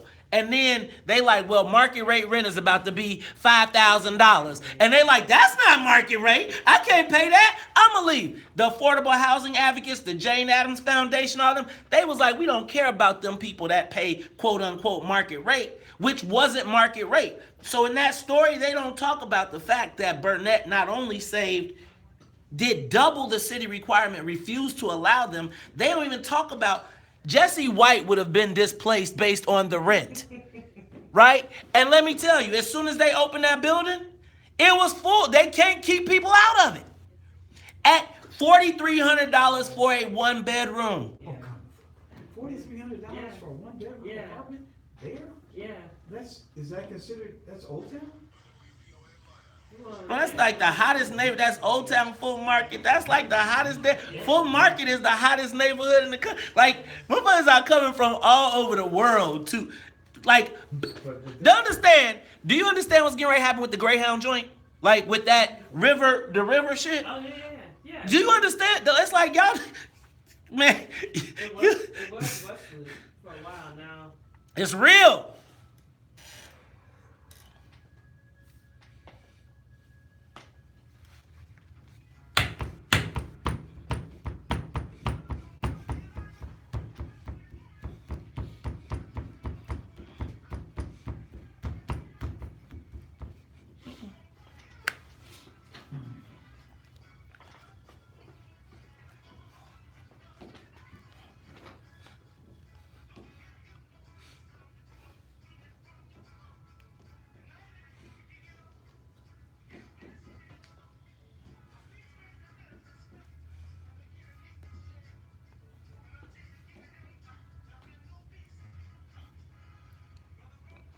You are tuned into the Talk of Chicago 1690 AM. I'm your host, Maze Jackson. Got my man, Charles Thomas. And hey, you know what? You know she is in the building. That's right. Are we going to play the theme song? Let's test it again. You know when you hear this song, you know she's in the building. So you killed that. All right. So, ladies and gentlemen, joining in the conversation with us today is Amara Inya, as she does every Tuesday. You know what? And I really enjoyed that conversation. Tomorrow, we gonna get Reefman in here, and we're gonna get him in here on a Tuesday. Yes. So we can just, you know, we gonna just sit back and let y'all go. Man, I've been waiting for a long time. Amara, but can I say this? Can I say this real quick? I know that you are fighting the power, and I know you are our version of Angela Davis combined with Sister Soldier combined with the, you know, Doctor, I don't know. But Amara, I'm going to just say this. I believe that this Department of Housing thing is going to happen. I believe that this fund is going to happen. And I believe that the black community cannot afford to have you, with all of that knowledge, sit out the conversation. I know that we got to resist, and I know we hate Rahm, and I know all of that stuff, and I'm not trying to convince anybody to get it. But if it's going to happen, right, and it may outlast him, his term, whatever, we got to make sure that you're part of that conversation. I mean, I agree. I think this issue is so critical to the future of the city, and we have to be engaged. What I would hope, though, is that there's some good faith on the part of the administration to not hastily roll out initiatives without the necessary engagement to make sure that it has all of the components that have been the pain points over the last several years. I mean, when the ARO came out, there were some things that were not addressed. When we're talking about the threshold for affordability in the city, and we're talking about inclusion in developing a program that actually reflects what those pain points have been, they have to operate in good faith. You know what, Amar, but if it's going to be done in good faith, I'm going to tell you, I don't trust a lot of people. So if it's going to happen and we're supposed to trust it, I think you got to be part of the conversation. We'll talk about it. But speaking of the conversation and what has to happen, ladies and gentlemen, this guy is always at the forefront of the fight. You talk about tip of the spear, he is that. You know, I would tell you, I used to give him the business too. I used to be like, who is this masked white man that always get all the props? But I have come to recognize that his fight is genuine and is true, and he is out there on the front lines. But he got a new idea, y'all. I don't know how I feel about this one, because it's the 4th of July weekend, and you talking about shutting it down. Ladies and gentlemen, on the WVON Morning Show, Father Michael Pfleger. What's up, Father Mike? Charles and Amari, how you doing? All right, man. But I'm not, you know what, man? I got big plans for this holiday weekend, and you talking about take State Street, man. But if you shut down the damn Ryan, State Street gonna be jammed up too. Father Pfleger, talk to us about what you're planning on doing. I follow Dr. King's points of a social action agenda. Start out with education. We've been trying to educate the city for the last years upon years about what we need in here. We need jobs. We need good schools. We need common sense gun legislation, economic development, resources, mental health, the whole 9 yards and more. But then we go to negotiation. We've been trying to get this stuff, and yet these communities in the south and west side still are abandoned and neglected, and the hopelessness, despair has brought all sorts of violence. It's black-on-black crime. It's the police shooting in the community and lack of respect. And then it goes to self-purification. Look in yourself. Are you doing this for the right reason? Are you doing this to the service of people? And then number 4 is demonstration. Montgomery bus boycott was demonstration. Selma was demonstration. What went on in Birmingham was demonstration. When nothing else worked, you amp it up and you say, we're going to do civil disobedience and we're going to do direct action until we put it in their face to say, we are not going to ignore the killing of our children. We've had 1,323 people shot since January 1st, 210 killed. Only 13% of those homicides in 2018 have been solved. And this is going on. We had the most violent weekend in Chicago, the weekend of June 15th. And all we heard about in the next day from the city was Walgreens moving into the post office. This has become a normalization that we're ignoring in this city. We're saying, okay, we're going to continue. 4 weeks ago, we did 3 die-ins downtown. A week ago, we did the big march and rally in the south side. And now we're going to go into direct action, take one of the busiest expressways, and say we're going to close it down, walking from 79th to 67th, to say we're going to continue to be in your face, and we're going to continue to make this issue a conscious conversation until there's something done about the violence of the city. Father Mike, it all seems so, this is Charles, by the way. it all seems so choreographed. I mean, the cops are going to shut down the expressway. They're gonna have signs out saying, don't go this way, go that way. I mean, it's almost like they're going to accommodate you, let you do your thing, and then we're all gonna go back to business as usual, which is blood running in the streets. It's going to happen. I haven't been told any of that's happening. I've gotten many calls asking me not to do it and to stop it and telling you're putting people at risk, you're inconveniencing people on the south side. You're going to get a lot of people angry. I watched Facebook yesterday. I got a whole lot of people angry. I wish to hell they'd have been as angry when some 12-year-olds getting shot visiting the city. I wish they'd be as angry when the shooting goes on every day. So I haven't been told anybody's going to shut anything down. I've only been told that we should not do it and we should stop it and walk along the side of the expressway and don't bother the expressway. We're going on the expressway. So if the police or the state police are doing something, that's not to my knowledge, Charles. So, Father Mike, because while you are saying state police, it is also a federal issue. That's a federal highway, which means that could engage I don't know what federal entity would enforce it, but are you concerned about getting your marchers federal crimes, especially considering Donald Trump having the authority to you're affecting a federal highway? Well, I think that, those risks are real, Mays, and they were real in the civil rights movement. They're real when we stood outside of the South African consulate and got arrested. They're real when we shut down Michigan Avenue. People get arrested. People put themselves at risk. But, my point is that if we're not willing to push the envelope and to put ourselves at risk in order to stop this violence and raise this consciousness and let the city know we're not going to shut up until more is done. I'm tired of hearing that we can't solve this problem by police alone, but all I ever hear is more cops, more cops, more cops. All I hear is $95 million for a police academy. What am I hearing about what's going on in the neighborhood? What's going on in the community? You just had the conversation about affordable housing, and you're right. I hope this comes. I hope it's thought out. Like Amira said, I hope that we have some real constructive things done, but I'm waiting on it. I'm waiting on good schools. I'm waiting on jobs. I'm waiting on economic development. And we can say, well, it's a slow process.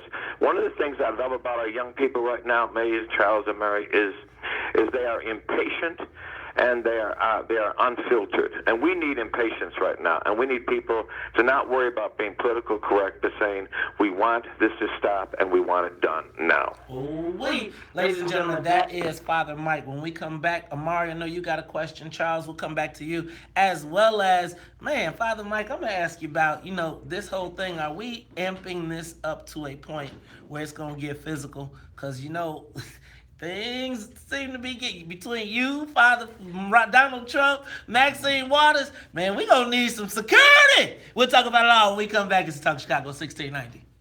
Security! Okay, so I'm just saying, that's a federal crime. If I'm Donald Trump, I'm like, oh yeah, I got me some. And then he gonna make Rom have to come get him out the joint. You got the cameras, girl. You don't need the mic. Did you see the flyer for the Dan Ryan shutdown, Charles? Did you see the flyer for the Dan Ryan shutdown? Big Brian? The flyer for the Dan Ryan shutdown. Yeah, I've seen that. Yeah, I gotta think that, you tell them you're coming. That's what I was thinking. Yeah, but they told them they were coming to the Selma Bridge, too. They told them they were coming. The cops knew. That's why they were waiting there. And that's why the stuff broke out and John Lewis got hit over the head and everything happened. Right. I don't think that's going to happen with Chicago police. I think they're a lot more sophisticated. But you tell them you're coming, they're going to make arrangements. Everybody's going to know not to take the ride that day because communication today is incredible. Facebook, Twitter, everything. Everybody's going to know. Even on your GPS. It's going to tell you there's a slowdown. There's a slowdown. I just don't know that it's going to have the impact of anything. That's the key. Because the other side is going to be able to preempt all of your impact. That was my thing. Like, instead of sharing, you share the flyer so that everyone knows. Well, now they can prepare their plans, their contingencies, and so will it have the desired effect, or is it just, once? And this is the question that I have for him: is once it happens, then what? Like, folks detour, they get home, or they don't go out at all. The city can say, "Oh, we planned for this protest." They can claim a victory because there was no incident, that they, managed it well. And then, what if the Trump supporters come to confront that? Confront that? If I was a Trump, you shutting down the federal highway, I'm confronting. But then, the beauty of that Black Friday protest was that it was sudden. They didn't know about it, and it happened. And if they did know about it, the store owners certainly didn't know about it. So it worked. I mean, it was like, damn, who are these people? Yeah. They're gonna know. Yeah, because it was pulled together kind of quickly. Right. But this, I got the flyer yesterday. I got the flyer yesterday too. Okay. I'm ready, man. That day, I'm not going on the ride. I'm taking State Street. Exactly. So there's just this tension between media spectacle and impact. And what's an outcome? Like, what's the outcome? The outcome is probably. Amara, talk to me about Black Caucus, Rauner. And so start with Rauner, best governor for Black people business. Well, he said last week when he was on the air that he had done more for Black people than any other governor, or something to that effect. That, at the end of the day, you've got to go back into the record and see what was done. And if he lists out specific things, if he can list out the specific things that he's done that are good for, that you can say are good for Black people, well, then you judge the record.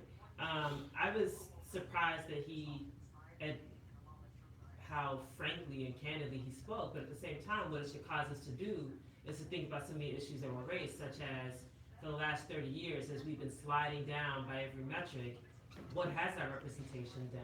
And so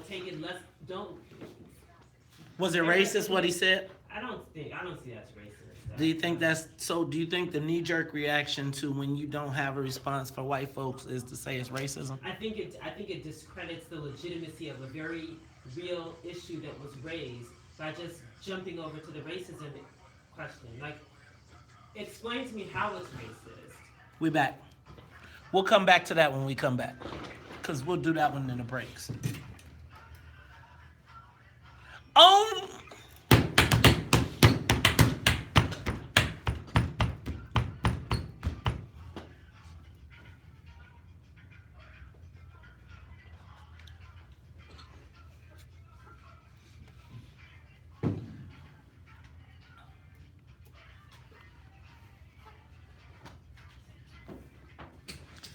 You are tuned in to Talk Chicago 1690 AM. I'm your host, Maze Jackson. Got my man Charles Thomas in the building. But she is in the building. And when she gets here, we're looking for a new theme song, y'all. That is her, though. It is Amara Inya. And Amara, we have the one and only Father Pfleger on the line. And you had a question for him. Take it away. Yes, hi, Father Pfleger. Good to have you on. So my question is about, in addition to the actual action, what is happening either behind the scenes or on the back channels to address some of the underlying policy issues? So is there a strategy to engage the mayor's office around these issues of investment? You mentioned the $95 million investment into the police academy and the lack of investment in other areas. Are those kinds of conversations happening alongside the planning for the actual action? Absolutely, and as you probably well know, Amari, we've been having these conversations. We've been sitting down. I can't tell you how many times I've met with the mayor's office. I've met with the mayor. I've met with his wife. I've met with all these different entities of the city hall to try to get some of these issues dealt with. In terms of, we fought hard when the Englewood schools were all going to be closed down. We're fighting for more jobs, and there's dribble stuff happening. There's little things happening here and there. There's, we're doing this now, we're doing this now, but the crumbs are not enough. And we want to continue to fight for the power. That's what we're saying. It's not just about shutting it down.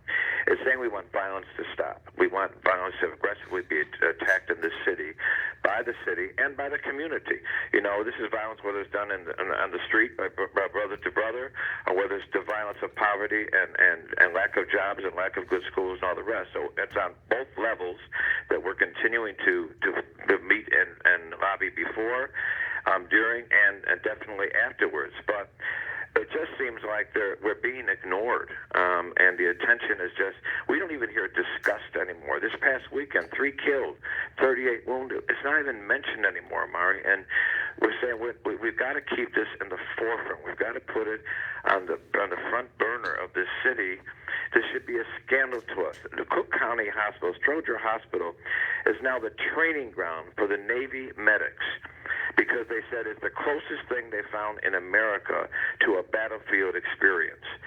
That should be embarrassment to us as a city.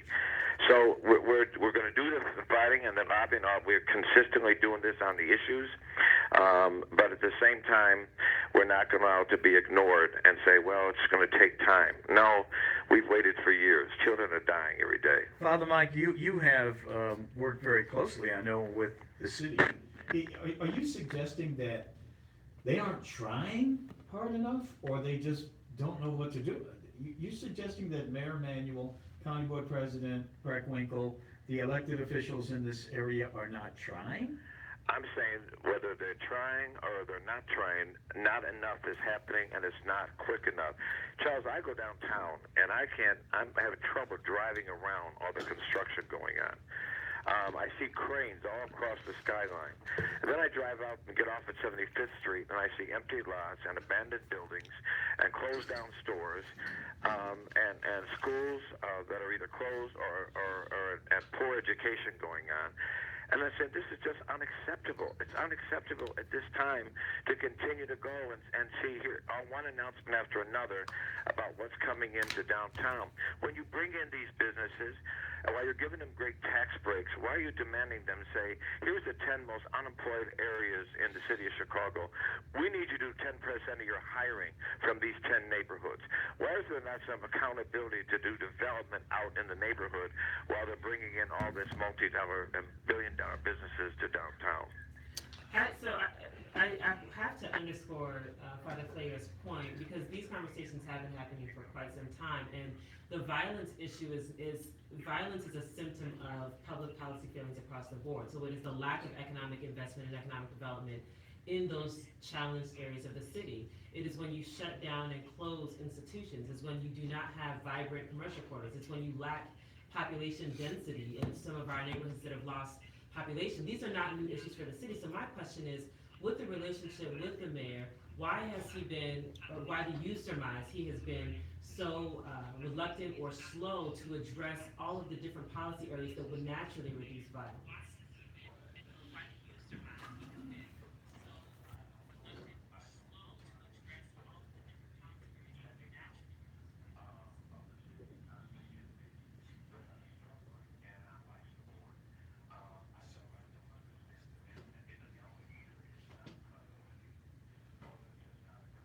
Look, but Father Mike, you supported the mayor's reelection in 2015. I'm correct, right? Okay, you fell for it. So you're not supportive next year?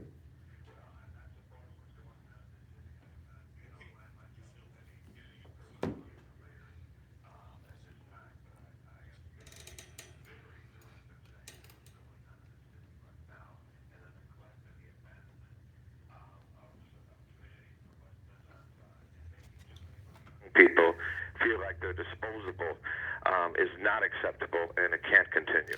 Ladies and gentlemen, that is Father Michael Pfleger. Hey, Father Mike, before we get out of here, I don't know if you saw this story, but it did make me think of you. You hear about the Catholic Church suspending Father Paul Ogallo for rapping? You know, I just heard about it this morning from Todd. You know, of all the problems we got in the Catholic Church, a priest rapping is a problem, really? Give me a break. Man, they gotta get the. It seems like priorities. The priorities are just so messed up these days. It's crazy right now. Hey, so look, ladies and gentlemen, that is Father Michael Pfleger. He is organizing a boycott. They shutting down the Dan Ryan. Thank God I'm taking a plane on that day. It's the Talk of Chicago. I'm not. Oh, is that the same day as Chuck? Hey, Father Mike, you might lose a lot of black popularity on that day. There's a few in the afternoon. Oh, wait. Hey, y'all, that is Father Michael Pfleger. We'll talk to you later, Father Mike. Hey, when we come back, y'all, Sam McCann, Conservative Party candidate for governor. We got questions. We'll talk about it when we come back. Ooh, Maze.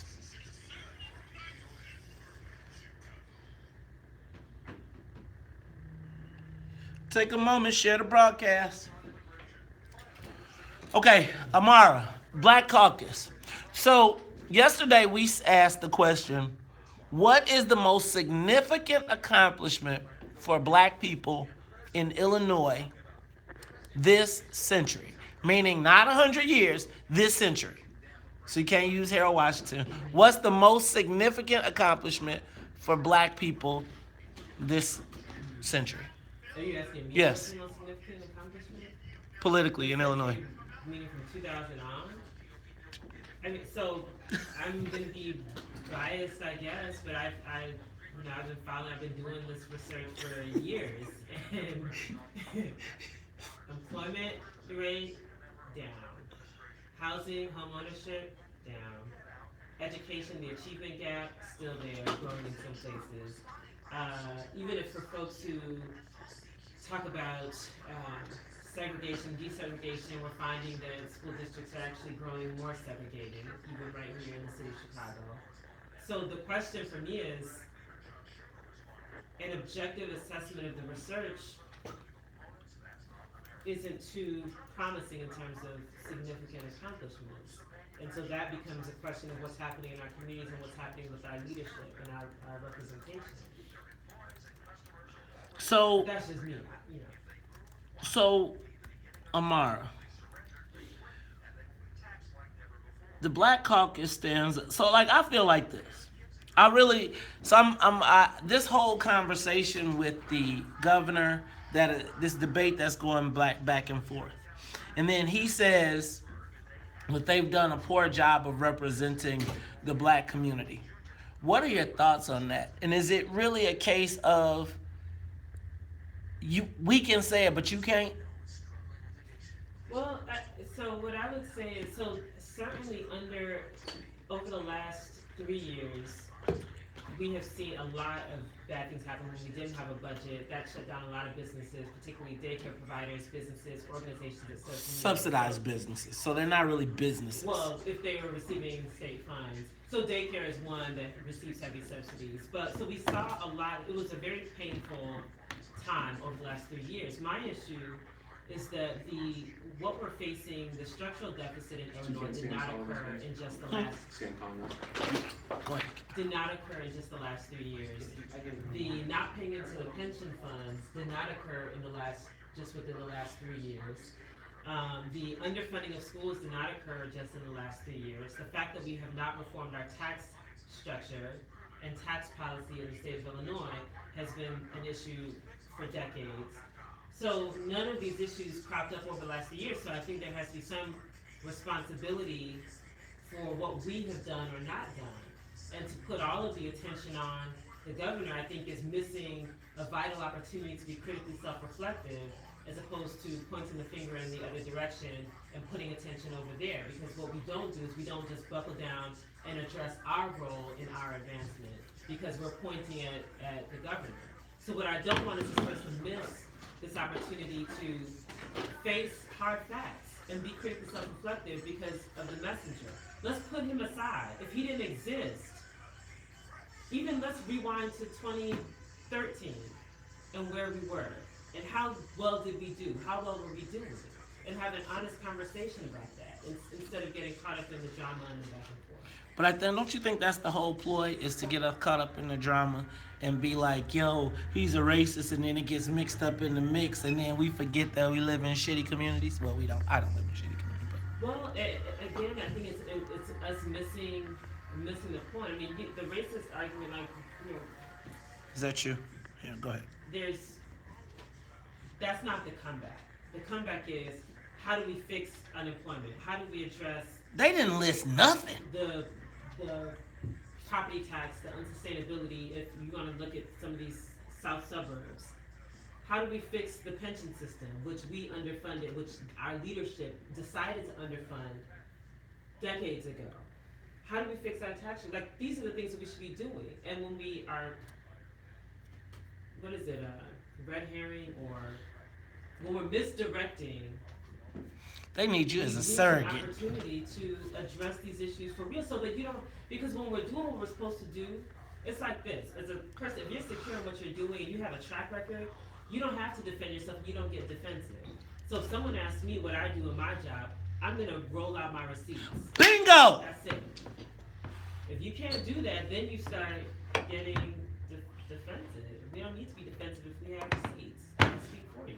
Man, but at least Kwame had that bomb Miami Vice outfit on. Did you see the press conference? Oh man, you had to see the press conference. No, this dude came in there. Okay, so it's Friday afternoon. I understand, but if you're running for Attorney General, you can't come in. He had his shirt unbuttoned to here. Right? I said he needed a gold chain. That's all he needed. He had his shirt unbuttoned. He had on some white Miami Vice pants with some driving shoes. And he was like, oh, yeah. The only thing good about what he did was he was rocking blue and white. That was hilarious. They should have just let Juliana speak. And everybody else should have just stood back there. We are not useless. Did you hear Toy? I didn't hear her. Toy said that, I mean, we can own, I know it seems like you want to lump this stuff together, but we have to either, the Black Caucus can't do everything, so it's either social services or business, basically. I don't agree with that. No, none of us should agree with that shit. Having a clear agenda that can be executed. Here, you ready? Tell me where you at. Can you hear?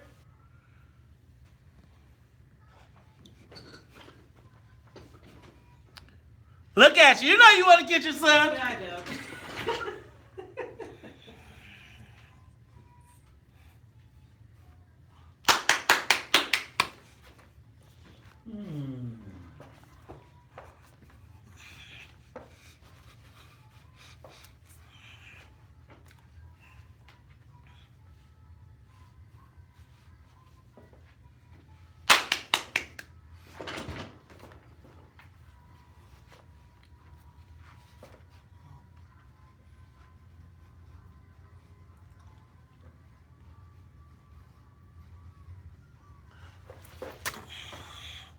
The bullshit up out there.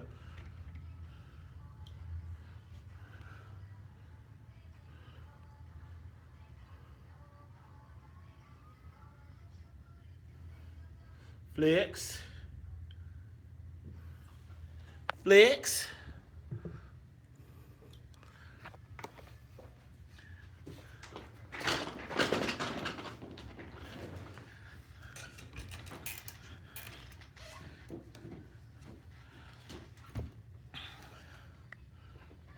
You are tuned in to the Talk of Chicago, 1690 AM. I'm your host, Maze Jackson. Got my man Charles Thomas in the building. But y'all know how we do at the top of every hour. When you hear that song, you know I gotta get my stretch on. But you know also we do at the top of the hour. Gotta say what's up to the WVON Morning Show team. What's up to Annette Flournoy in the newsroom, as well as Miss Sonia Escobar. And y'all, you know she is here. She is in the building. When I say she, that means the queen. That's right, Amara Inya is in the building. Now, we still looking for a theme song, some theme music. So we're going to have to work on that. Amara, we're looking for some recommendations. Go to your Facebook page. We can go to Amara Inya, or you can come to the WVON Facebook page. Leave us an idea of what songs we should be playing for Amar. Actually, you can go to our Facebook Live. We are broadcasting live right now. But, y'all, the governor's race just got more interesting yesterday. Just when you think everything is all set, somebody comes along and throws a monkey wrench in the game. Yesterday, actually about 6 candidates or 5 candidates filed yesterday, but the two most prominent, Cash Jackson and the man we have on the phone who is most likely about to make the ballot, Mr. Sam McCann, is on the live line. Sam, welcome to the WVON Morning Show.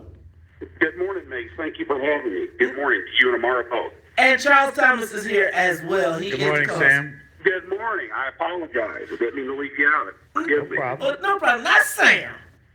What is going on, man? You just filed 60,000 signatures to run for governor as with the Conservative Party? Is this like a trick? Are you trying to win, or do you just want to stop Bruce Rauner from winning? This is all about leading. I started to say it's all about winning, but it's all about leading. But you got to win to lead. That's the way it works in the government of the people, by the people, and for the people. And quite frankly, Maze, I think both parties deserted the average American a long time ago. I think both parties deserted the working class of this country at least 2 decades ago, if not further back. You know, I'm one of those guys. I remember my very, very first presidential election was 1988, and I voted for Bush because I'm 18 years old. He's the sitting vice president. I'll vote for him, right? 92 comes along. He says, "Okay, you know, you reelect me, I'll sign NAFTA." And I said, "Well, I'm not going to vote for this dude. That's going to destroy the middle class."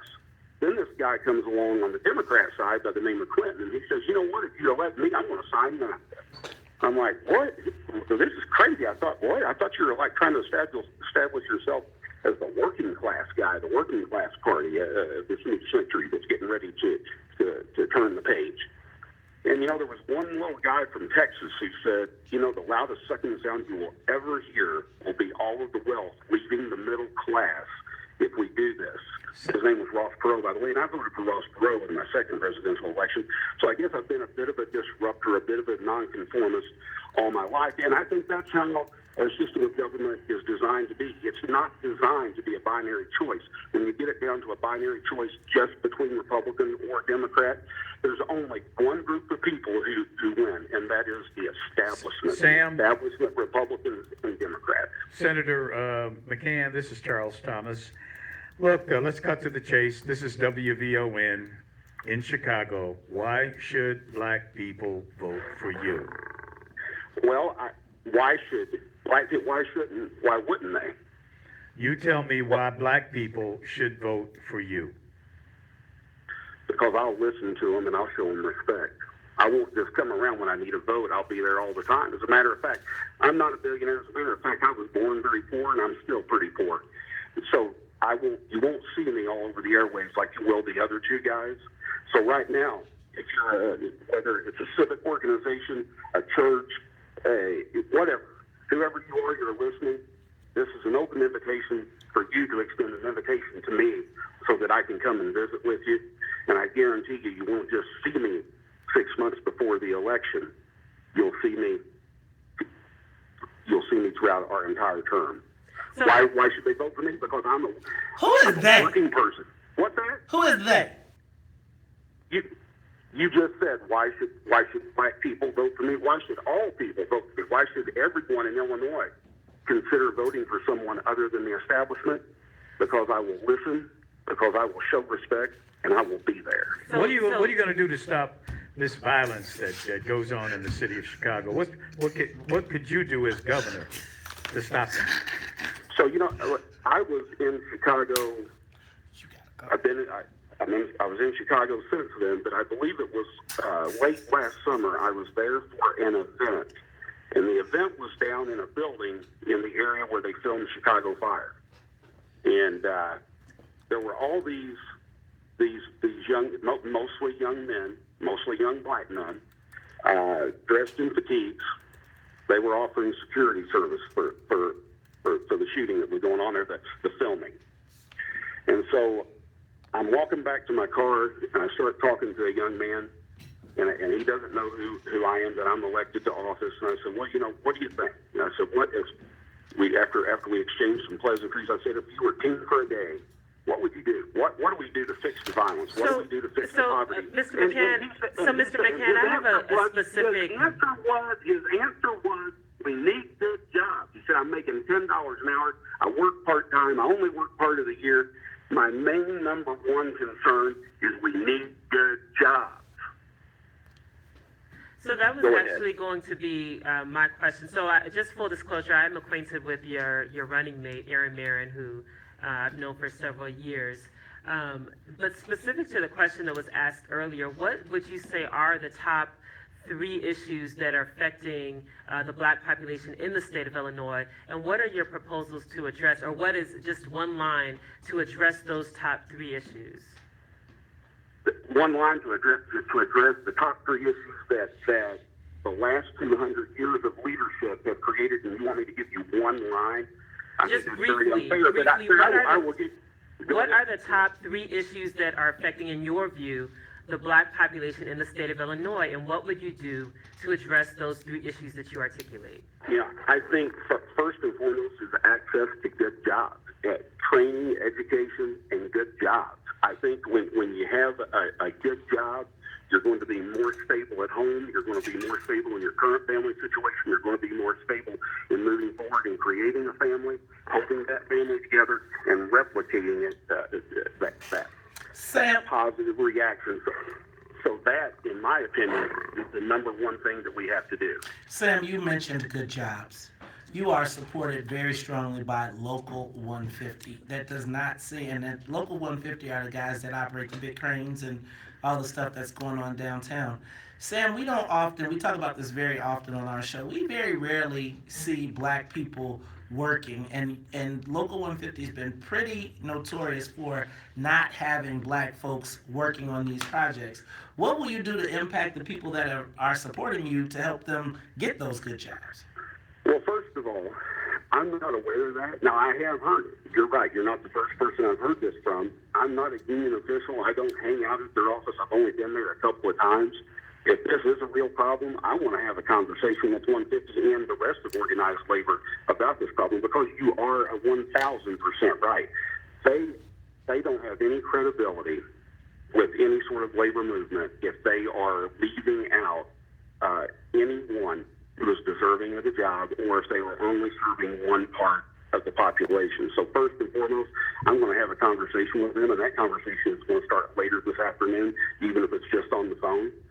But secondly, I want to talk a little bit about, I live downstate, and the day that I announced my candidacy, April 19th, I believe it was, later that day, I went and spoke to a group of union members, a union local there in Springfield.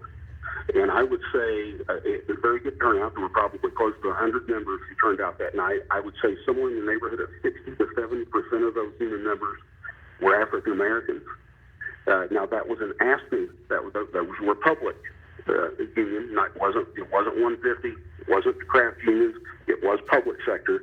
But I also believe that there's a perfect example of where the African American community is using organized labor to move up the economic ladder one rung at a time.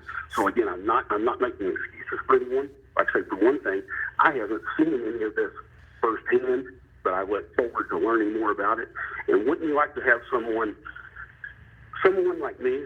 Wouldn't you like to have me, not a guy who owes the Republican Party anything? Sam, I gotta stop you. Somebody who doesn't owe the Democratic Party anything. Somebody who will actually be there and listen to you and work with you. Sam, let me stop you right there. I think that to be able to really address the issues or address the questions or respond to the questions, none of these things are new issues that have come up, and I think if running for governor of Illinois, you should be able to be very fluid in answering these questions.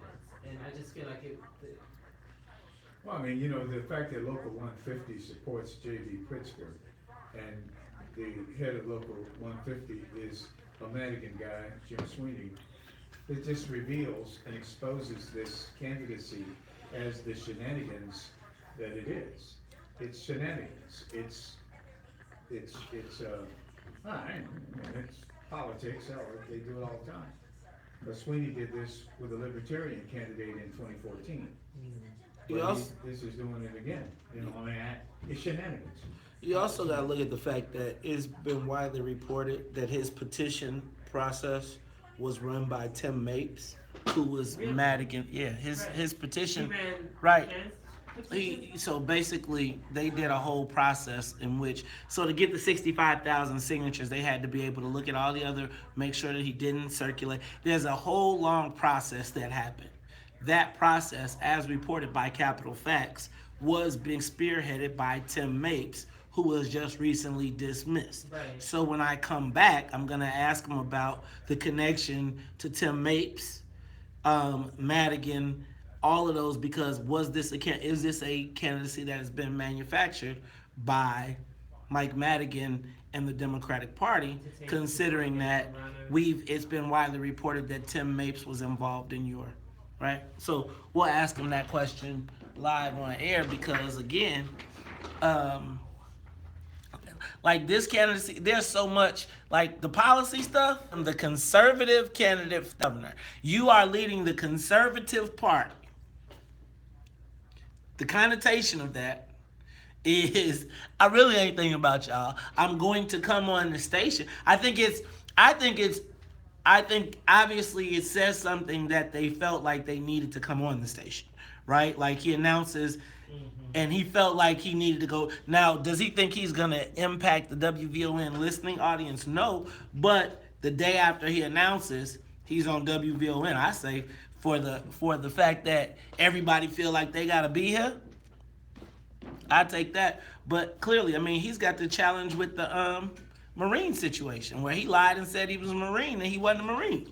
Right? How does that work? Remember when you was talking about your boy? So he's got challenges, he's got issues, but the key is, if JB is only up by 9 points, with everything that's happened, they got to start chopping at this number, right? They got to start figuring out where can they take away, because, yeah, all that stuff happened downstate with Jeannie Ives, but Republicans come home.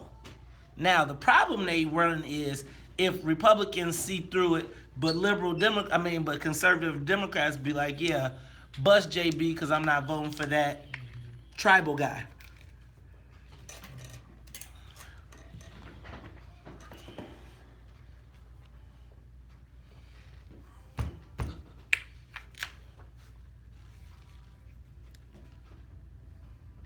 You are tuned in to the Talk Chicago 1690 AM. We have on the live line Conservative Party candidate for governor, Sam McCann. Now, Sam, a lot of people are not familiar, but I'm an avid reader of the Capital Facts.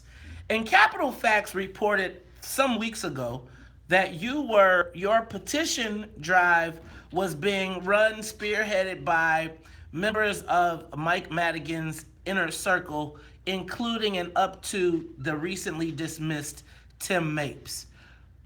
Is this a ploy by the Democratic Party to to do some point shaving in this election? You're saying, is what was reported by Capital Facts? First of all, I'd like to say that is blatantly false.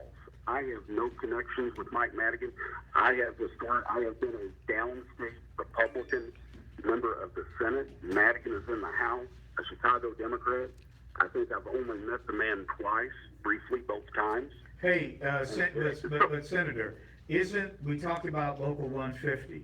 Isn't Local 150 on the record supporting J.B. Pritzker, and isn't the president, the business manager of Local 150, Jim Sweeney, an associate of Mike Madigan? Doesn't that reveal this to spoil it for anyone? I'm not in this as anyone's bidding. I actually mounted a third-party run, an independent run in 2014, because I knew that we couldn't handle 4 more years of Flynn, and I knew that the state definitely could not handle 4 years of Rauner. And so if you go back, so you're an avid reader and you're following things, go back to 14. I didn't vote in the primary of 14 so that I could run as an independent for governor then, because I knew that Rauner would be the failure that he has become. And so this is nothing new. And I have few regrets in life, and one of the few regrets I have is that I did not pull the trigger on that 14 race. That you did not pull the trigger on the 14 race. Amara, you got any questions? No, I was just wanting to just get some clarity as to the connection, even if there's no direct connection with Mike Madigan, with Speaker Madigan, the connection with Tim Mapes and how that plays into the perception of your campaign. Well, I think it only plays into that perception if people continue to deny the fact that I'm denying. I'm telling you, there is no connection. And again, 150 has been supportive of me. That is true, and I'm thankful for that support. If they are supportive of me, I think they made a statement just as recently as yesterday, and I think they've made that statement multiple times over the last couple of months, that about 50% of their membership are Democrat and or liberal, and about 50% of their membership is Republican and or conservative, and that essentially every time they endorse one of these guys in a general election, they're asking 50% of their membership to either choose their belief system or their job, and they don't think that's fair. So I don't know what Local 150. I have no idea what Local 150 is going to do now that after we get on the ballot. It sounds to me like they've been telegraphing the fact that they may very well offer a dual endorsement. If you're a member of ours, I don't know. I'm not speaking for them. I don't know. But you're saying they're connected to Madigan? Maybe they are. I don't know. I'm in none of those meetings. I've been in the Senate for 7.5 years, and I've been very busy taking care of the business that I've had to take care of, representing my district and doing what I thought was best for the state over in the Senate. If they're buddies, that's their relationship. I don't know anything about it, and I'm in this to win it, not to spoil it for anyone. And again, I would ask you, if you don't want to, you don't have to, but I'm asking you to help me make inroads into the African American communities in Chicago, in Cook County, and throughout the state. I already have pretty good inroads in Central Illinois, in the Springfield, Decatur areas, down in the Metro East. My district actually goes into the Metro East and into Springfield.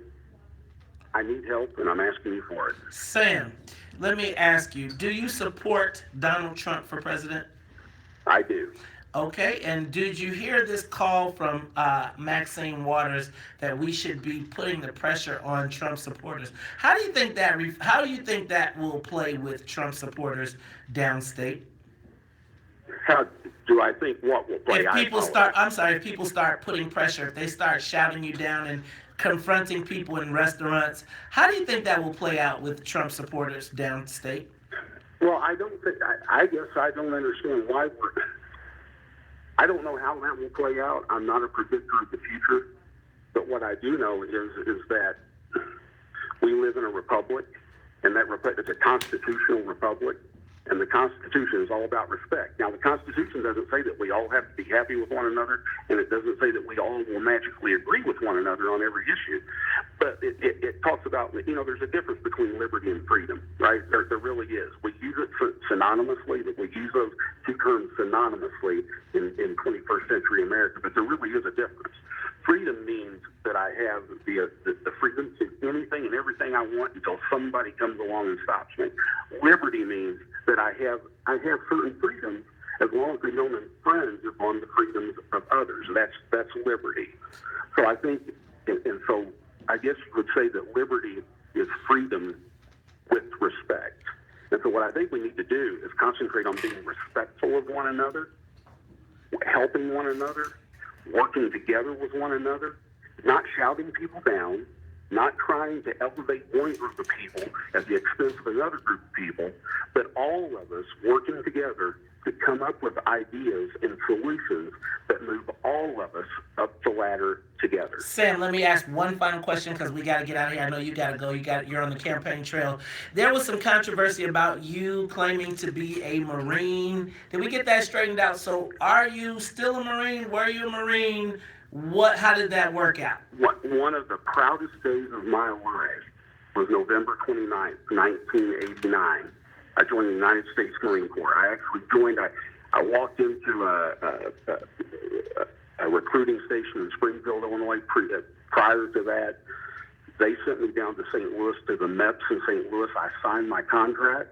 I raised my right hand. I took my oath. I took my physical, signed my contract, took my oath, They put me on delayed entry. They told me to come back, that I would get notice of when I would be shipped out. I later got notice that I would be shipped out to basic training in April of the next year. In February of that year, I was of 90. I was working construction.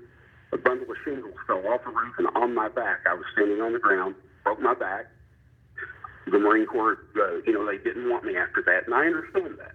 So I never said that I was in the Marine Corps, that I was a Marine.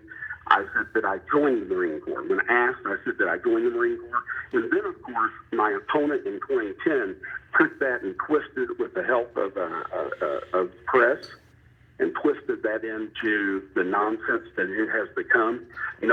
Right now, we have two gentlemen who are on the ballot for governor, and they have their running mates. I don't believe any of them are veterans. My running mate, Aaron Marine, was a Marine, is a Marine, wants Marine, always Marine. Sam, gotta stop you right there, because we gotta go to traffic and weather and the news.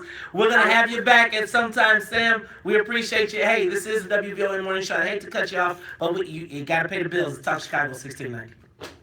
Live from the WVON newsroom. Well, here's our. How about them green apples?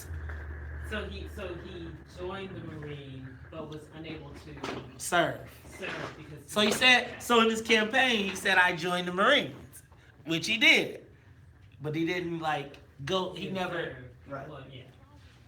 Do y'all watch Did you ever watch the Brady Bunch? Your exact words. Did you ever see the episode about your exact words? Does anybody remember the Brady Bunch episode where it was all about your exact words? So Cindy was trying, they were lying. It was somebody was like, well, those weren't your exact words. So he was like, I did join the Marines, but I'm not I was never a Marine. I just joined. Amen. In other words, what lawyers do every day, and I can say that. You're a lawyer too? Yeah. Dance. See? But I don't do that. What's that? Using word language that you know could be misconstrued, but you're very particular. So he knows that he said. And I'm not saying that this is what he did, but the idea would be that you said you joined the Marines, though the common perception would be that you were in the Marines. So then if someone calls you on it, you can say, well, I said I joined the Marines. I didn't say I was a Marine. That's what that's what lawyers do sometimes. We didn't do Charles' choice yet.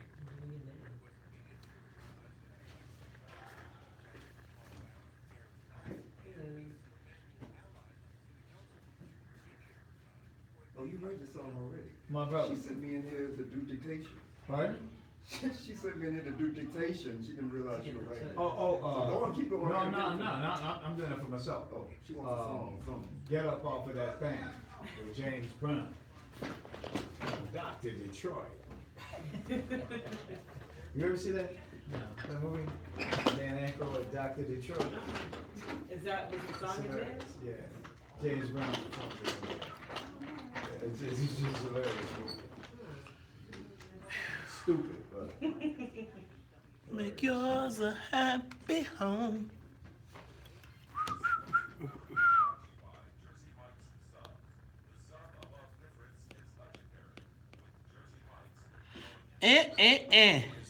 Hi, Laura Washington. What's up, Royal Jackson?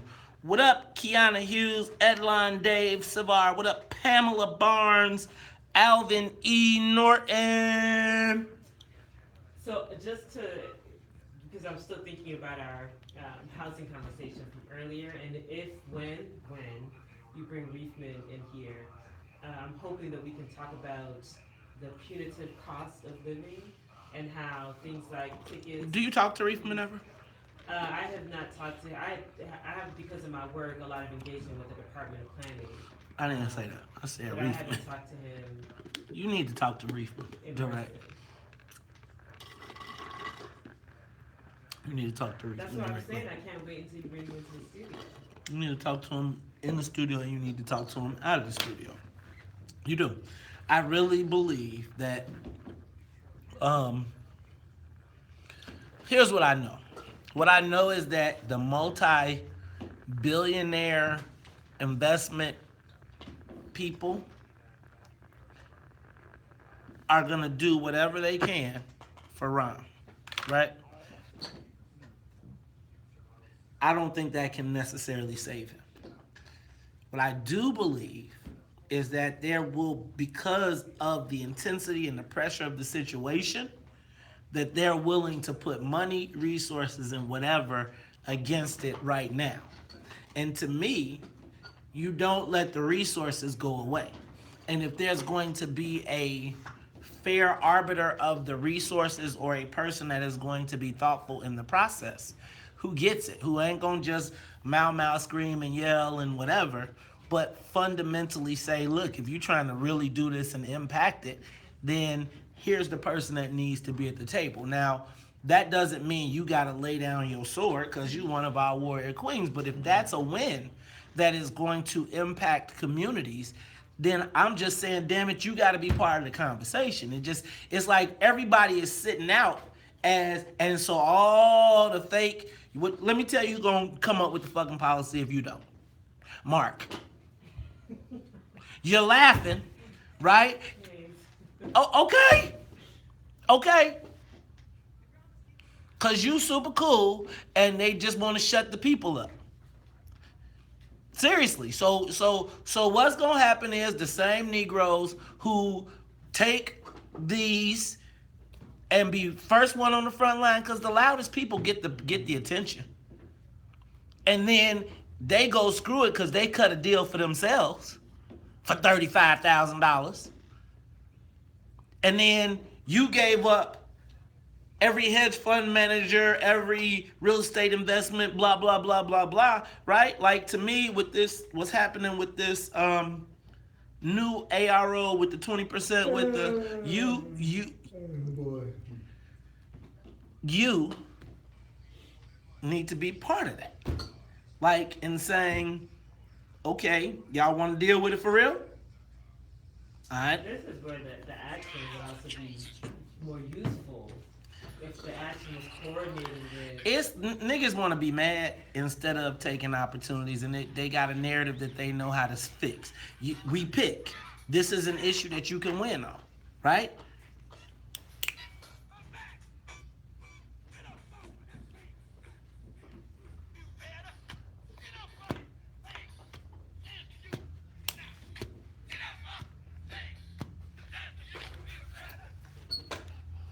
This is the #1 morning show. That's where everybody got to come.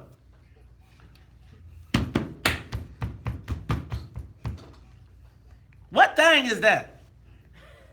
Get up off of that thing.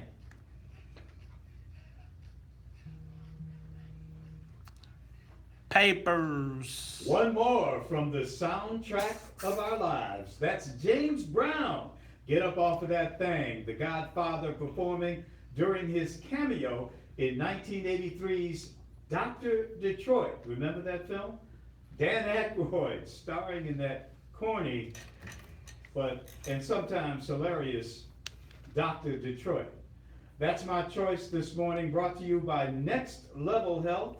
If you live in Cook County and need Medicaid, call Next Level Health to get you covered. Maze. All right, y'all. This is the WVON Morning Show. I'm your host, Maze Jackson. That was Charles Thomas. Hey, what thing is he talking about getting up off of? Getting up off of that thing. Got to relieve that pressure. But what thing exactly is it? Talking about, man, get up off of that thing and get up and dance. Thing, but what's the thing? The thing. The thing. You know, you get up off that thing. Get up off I'm trying to understand what the thing is. The thing and start dancing. Lord have relieve mercy. That pressure. The pressure. Man, this is like, man. Y'all just don't want to define thing, huh? Hey, you don't have to when it's James Brown. James Brown. You don't mean whatever you want it to be. Hey, y'all. This is the WVON Morning Show. I'm your host, Maze Jackson, Charles Thomas, Amar, and hey, y'all. So, real talk. Let's just circle back on this Sam McCann thing. So, thoughts on Sam McCann? Charles, Amara? Great shenanigans. Shenanigans. Green team in effect. In effect, I mean, you know, they're trying to put a conservative in the race to take votes away from Bruce Rauner. And that explains the union involvement in it, and it's pretty cut and dry. Will it work? I mean, the same union, Local 150, did this. They supported a libertarian candidate in 2014. Did not work back then. Might work better this time. You know, I was thinking that, remember when there was a point earlier when Jim Sweeney said that half of his people vote Republican anyway? That's part of the base that he's going to require to get JB over the hump. I am just thinking like this whole candidate of this, I feel like having a conservative candidate downstate could potentially make Democrats who I still believe are prone to a dog whistle downstate to go somewhere else besides JB. I just think the shenanigans may not work out right the way they want them to go. Might backfire, you think? Yep. Well, there's some legitimacy to that. If you can recall during the primary, a lot of, at least in conversations that I had, there was a lot of talk about supporting Chris Kennedy on the conservative side because of his rhetoric against Mike Madigan and against corruption within the Democratic Party. And I think that sentiment still exists.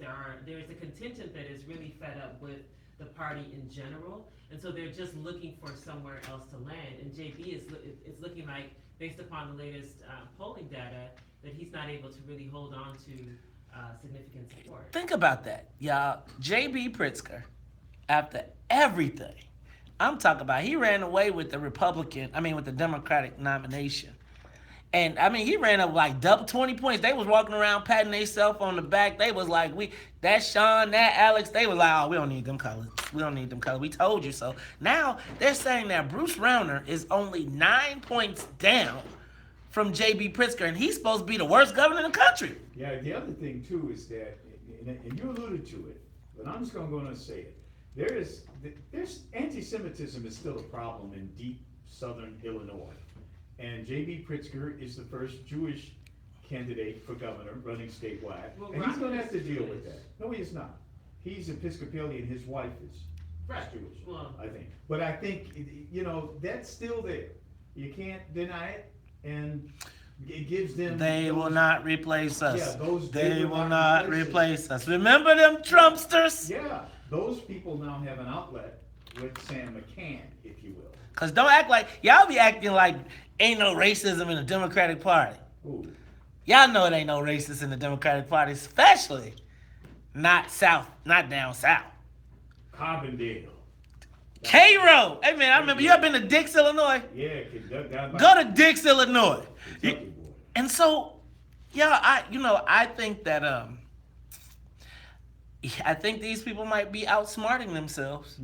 I think they could potentially outsmart themselves because I truly, honestly believe that there is, Charles, you said it, and it's like I don't want to promote that, but I do believe that there is I heard it all. I heard the anti-Semitism straight up. They was just like, we ain't voting for no three it was 3 or 4, depending on if you made it plural or not. And it was prevalent amongst those Kennedy supporters. You supported Kennedy, didn't you? I was a policy advisor and strategist. Yes. So, I think about that, and I do think that piece is going to play into it. And I just, this governor's race is going to be a lot closer than I think people thought. I agree. I think we cannot take for granted that, because the budget stalemate, that definitely hurt the incumbent and hurt Governor Rauner, but I just don't think that we can take for granted that people are willing to forgive all the things that they're seeing also happening on the Democratic side. I do think it's going to be a lot closer than people are anticipating. And I think JB knows that, which is why he's putting more money into his account. Speaking of that, JB Pritzker is hiring. And I heard they hiring top dollar. So if y'all are looking for a job, you better go get some. You better go. Look, I'm just telling y'all, get that money. They hiring field organizers, field coordinators. They are hiring event planners. You want to get on? Get on right now, because JB, But can we get JB on the phone? Maybe he'll talk to us about the job. Talk to us about this stuff we talked about yesterday. Did we hear from him? Have we heard from JB at all on the black issue of Governor Rauner? No, we haven't. I'm still looking at Kwame's suit. That is a dope outfit he had on, man. We should have him on to respond. Well, we've been reaching out. They don't want. You know what though? I'm telling you. I got this sneaking suspicion one day I'm gonna be sitting in my car, turning iHeartRadio, and they're gonna be like, yeah, and this is JB Pritzker. And I'm gonna be like, how did he get on during the Al Sharpton show? Charles, why don't nobody want to come talk to us sometimes? JB will be here. I got confidence. JB will. JB, he's not afraid of anything, man. Right? JB. He is, right? You look, Sean and Alex like that. You don't gotta talk to them. Right. Don't you talk to them. JB. Sean, come on, man. Alex, get the man in. Amara, why are you making that face? Because you know they don't want to let him come over here. No, I just think it would be. Is that JB? He was occupied. You know, supposed to be. Let me ask you a question. You think JB be taking phone calls on the toilet? I think he just took something else. Do you think he can take a phone call on the toilet? Do you think JB be in the crib? That would be multitasking. He was reading the paper. I read the paper in the bathroom. Right. Let me ask you a question. Take the phone call in the... Yeah. I mean, you ever been to the hotel? You go to the hotel, they got a phone right by the toilet. I prefer not to have to think about anyone doing anything. The problem with the phone by the toilet,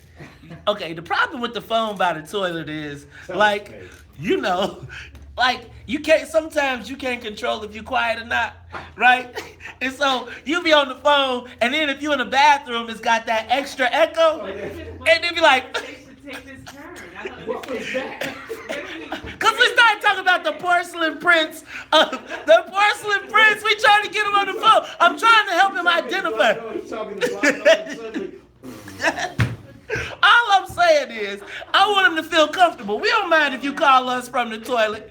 Just call us, JB. Come on in. Stop by the WVON Morning Show. Hey, it's the WVON Morning Show. I'm your host, Maze Jackson. Charles Thomas, Amara. Don't you call Amara on the toilet, boy. We don't have a problem with that. Don't be disrespecting our queen. It's the Talk of Chicago, 1690. We'll be back. Y'all are completely off the rails. And you know JB, if he ain't had nothing. He can't even play it off. So you have this job? Yeah. First of all, but let me just tell you.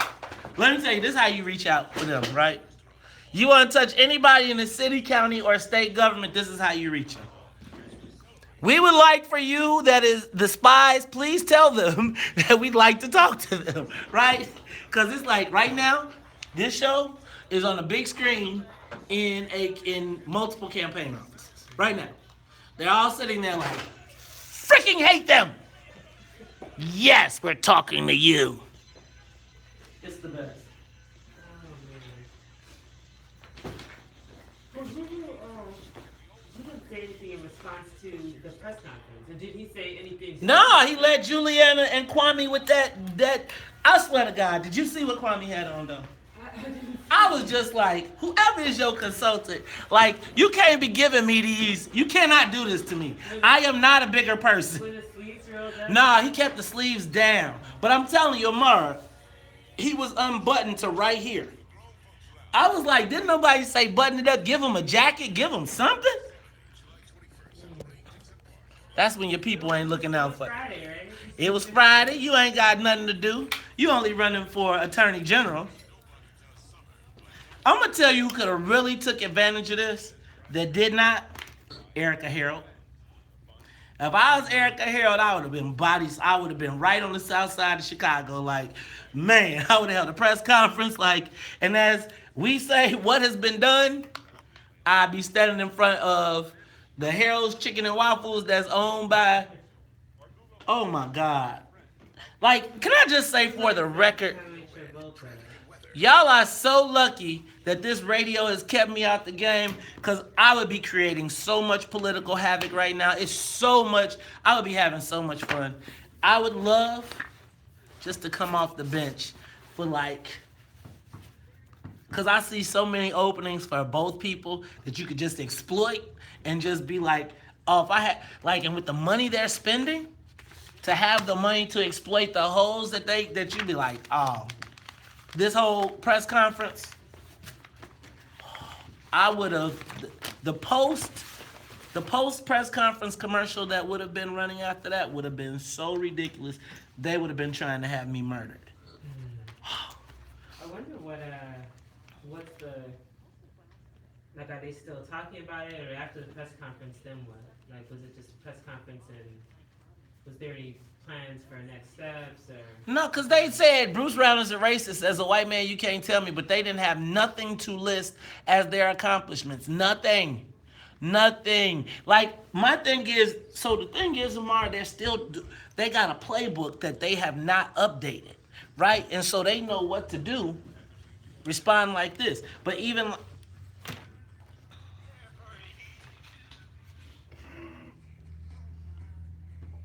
Okay. Okay, quick mention.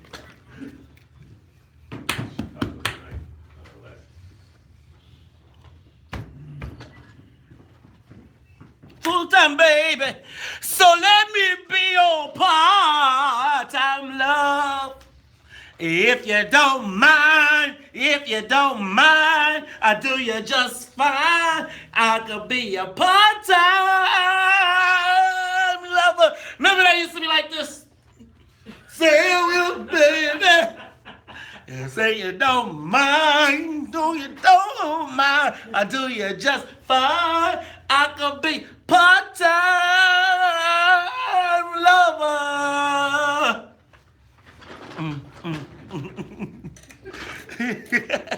Man. Of you. You are tuned in to the Talk of Chicago, 1690 AM. I'm your host, Maze Jackson.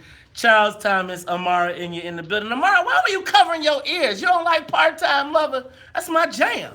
H-Town? The original, I like what H-Town sings it. How about that? Dang, Amara. See you wrong, beating your brother up like that. Hey, it's the WVON Morning Show. We got to wrap this thing up. Charles, you know we had candidate Sam McCann on. Did you see, he's not the only person that filed yesterday. Cash Adam Periwinkle Jackson. Mm-hmm. But also, guess who came back? That's what I'm talking about. I just see that here. I did not know. You didn't know? Well, I knew he was talking about it, but I didn't know he actually did it. He actually submitted some signatures. Y'all, guess who's back? William Bill Doc Walls. He's running for governor, y'all. He is running for governor too. We got to get him in here. Absolutely. Now, Charles, how many runs do you get? You know, how many has he had? That's what I'm trying to get. Let me see. Mayor twice. City treasurer he ran for. Governor twice. Dang, how many elections is it? I feel like every election he's in. So, Amara, thoughts? Bill Doc Walls? I didn't know he's run for governor before. Oh yeah. I didn't know that. You ain't know if it's to be run for. He's still touting himself as a former aide to Mayor Harold. What did he aid him with? I have no idea. But y'all want to tell us what he's been aiding him with? A top aide to the legendary Harold Washington. Top aide. Yes. According to who? Can we get some William Doc Walls. I mean, you know, you're talking fact checking? Yes. Can we fact check that? Because, I mean, what did he aid him with? You know, I mean, sometimes there were a lot of things. A lot was going on back in the 80s, man. Hey, man, the 80s is a wild time. There's a whole generation of individuals who did work either on Harold Washington's campaign or in his administration that I think could be used to corroborate what that aid looked like. Well, go ahead. How old would he have been during that period? Maybe in his 20s? I mean, Doc's not that old a guy. No, Doc is. Have you seen this video? You seen Doc when Doc murders the hits? You gotta check him out on Facebook, man. Yeah, he sings. Yeah, maybe he should do that, like our guy. You know, that singing worked for Barack, man. You know what I'm saying? Hey, Doc, we gotta have him in here, man. Plus, Greg Moore of Broadview and Mary Van Metcalf of Chicago have also filed to run for governor. But I like this Cash Jackson's name, man. Did you see his other ad? But what was his first name though? That he changed it because last year he changed it from Cash Jackson to Adam. Man, I put my pad away. Yeah, but he's Cash now. He's with a K. Cash Jackson. Anybody named Cash Jackson? Because that means that it's about the money. Are you sure that's not your cousin? Have you seen him? Mm-hmm. Okay, because he white in the mud. And you know, Amaru, the melanin truck is strong with me. Where's he from, Cash Jackson? Ain't he from Lake County somewhere? Yeah. Up in the north. We're going to Benjamin Winderweedle. That's it. Benjamin Winderweedle was his name.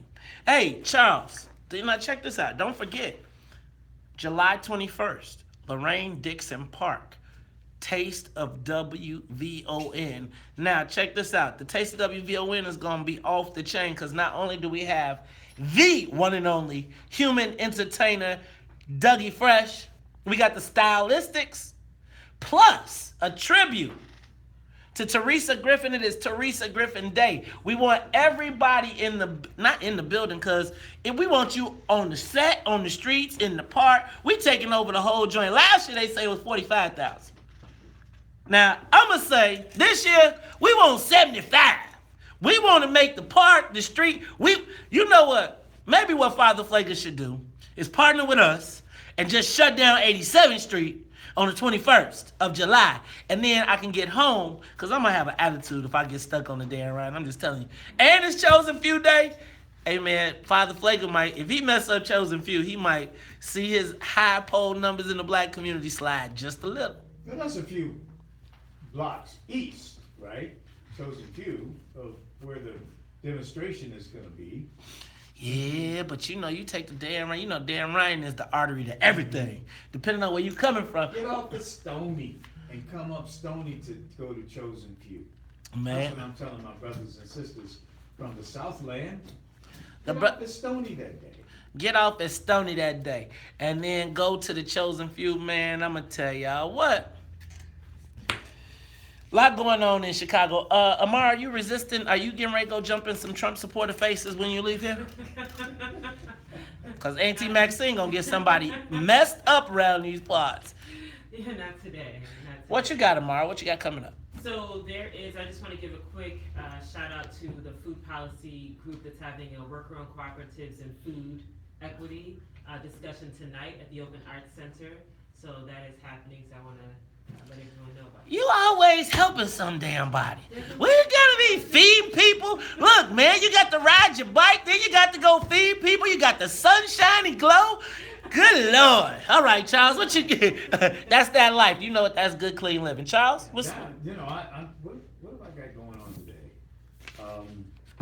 I got a couple of meetings this afternoon. You're recovering from the weekend, too. Recovering from the weekend. It's been sort of a, laid back morning, but I have a couple of meetings this afternoon that I have to do. But I was just thinking, maybe we should get Willie Wilson involved in, maybe getting bail money together for people that follow Maxine's direction. Willie definitely takes care of folks. Now I want y'all to regard in the criminal justice system. Pray for me, y'all. I'm going to the Israeli consulate today. I've been talking about what's going on in Africa and our people, and so we're going to go have a meaningful discussion about the immigration policies that are impacting Africans in Israel.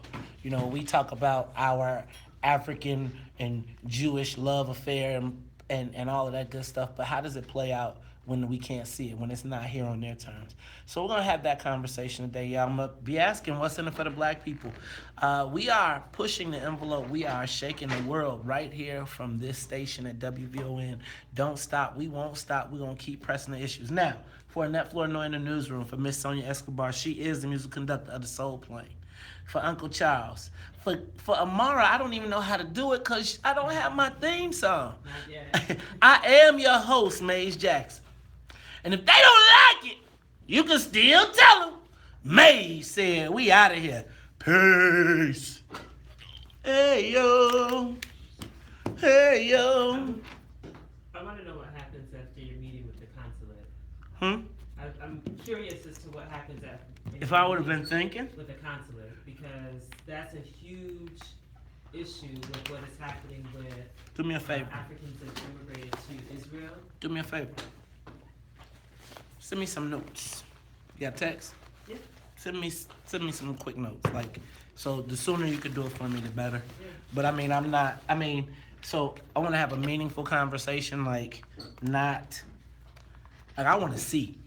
Don't tell me about it. Don't tell me about all the great stuff, right? I read that story in the paper about, they wrote an op-ed saying we should praise them for what they're doing for Syrians at the same time that they were.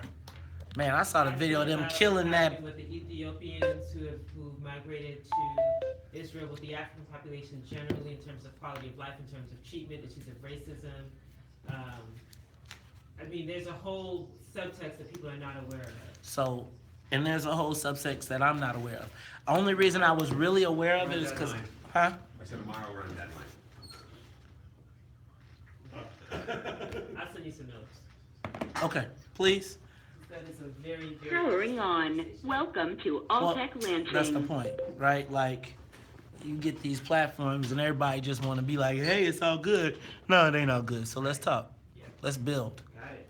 All right? And I'm going to tell you, Liz, for real, just because I know what's going on with this housing thing, you got to be involved in the conversation.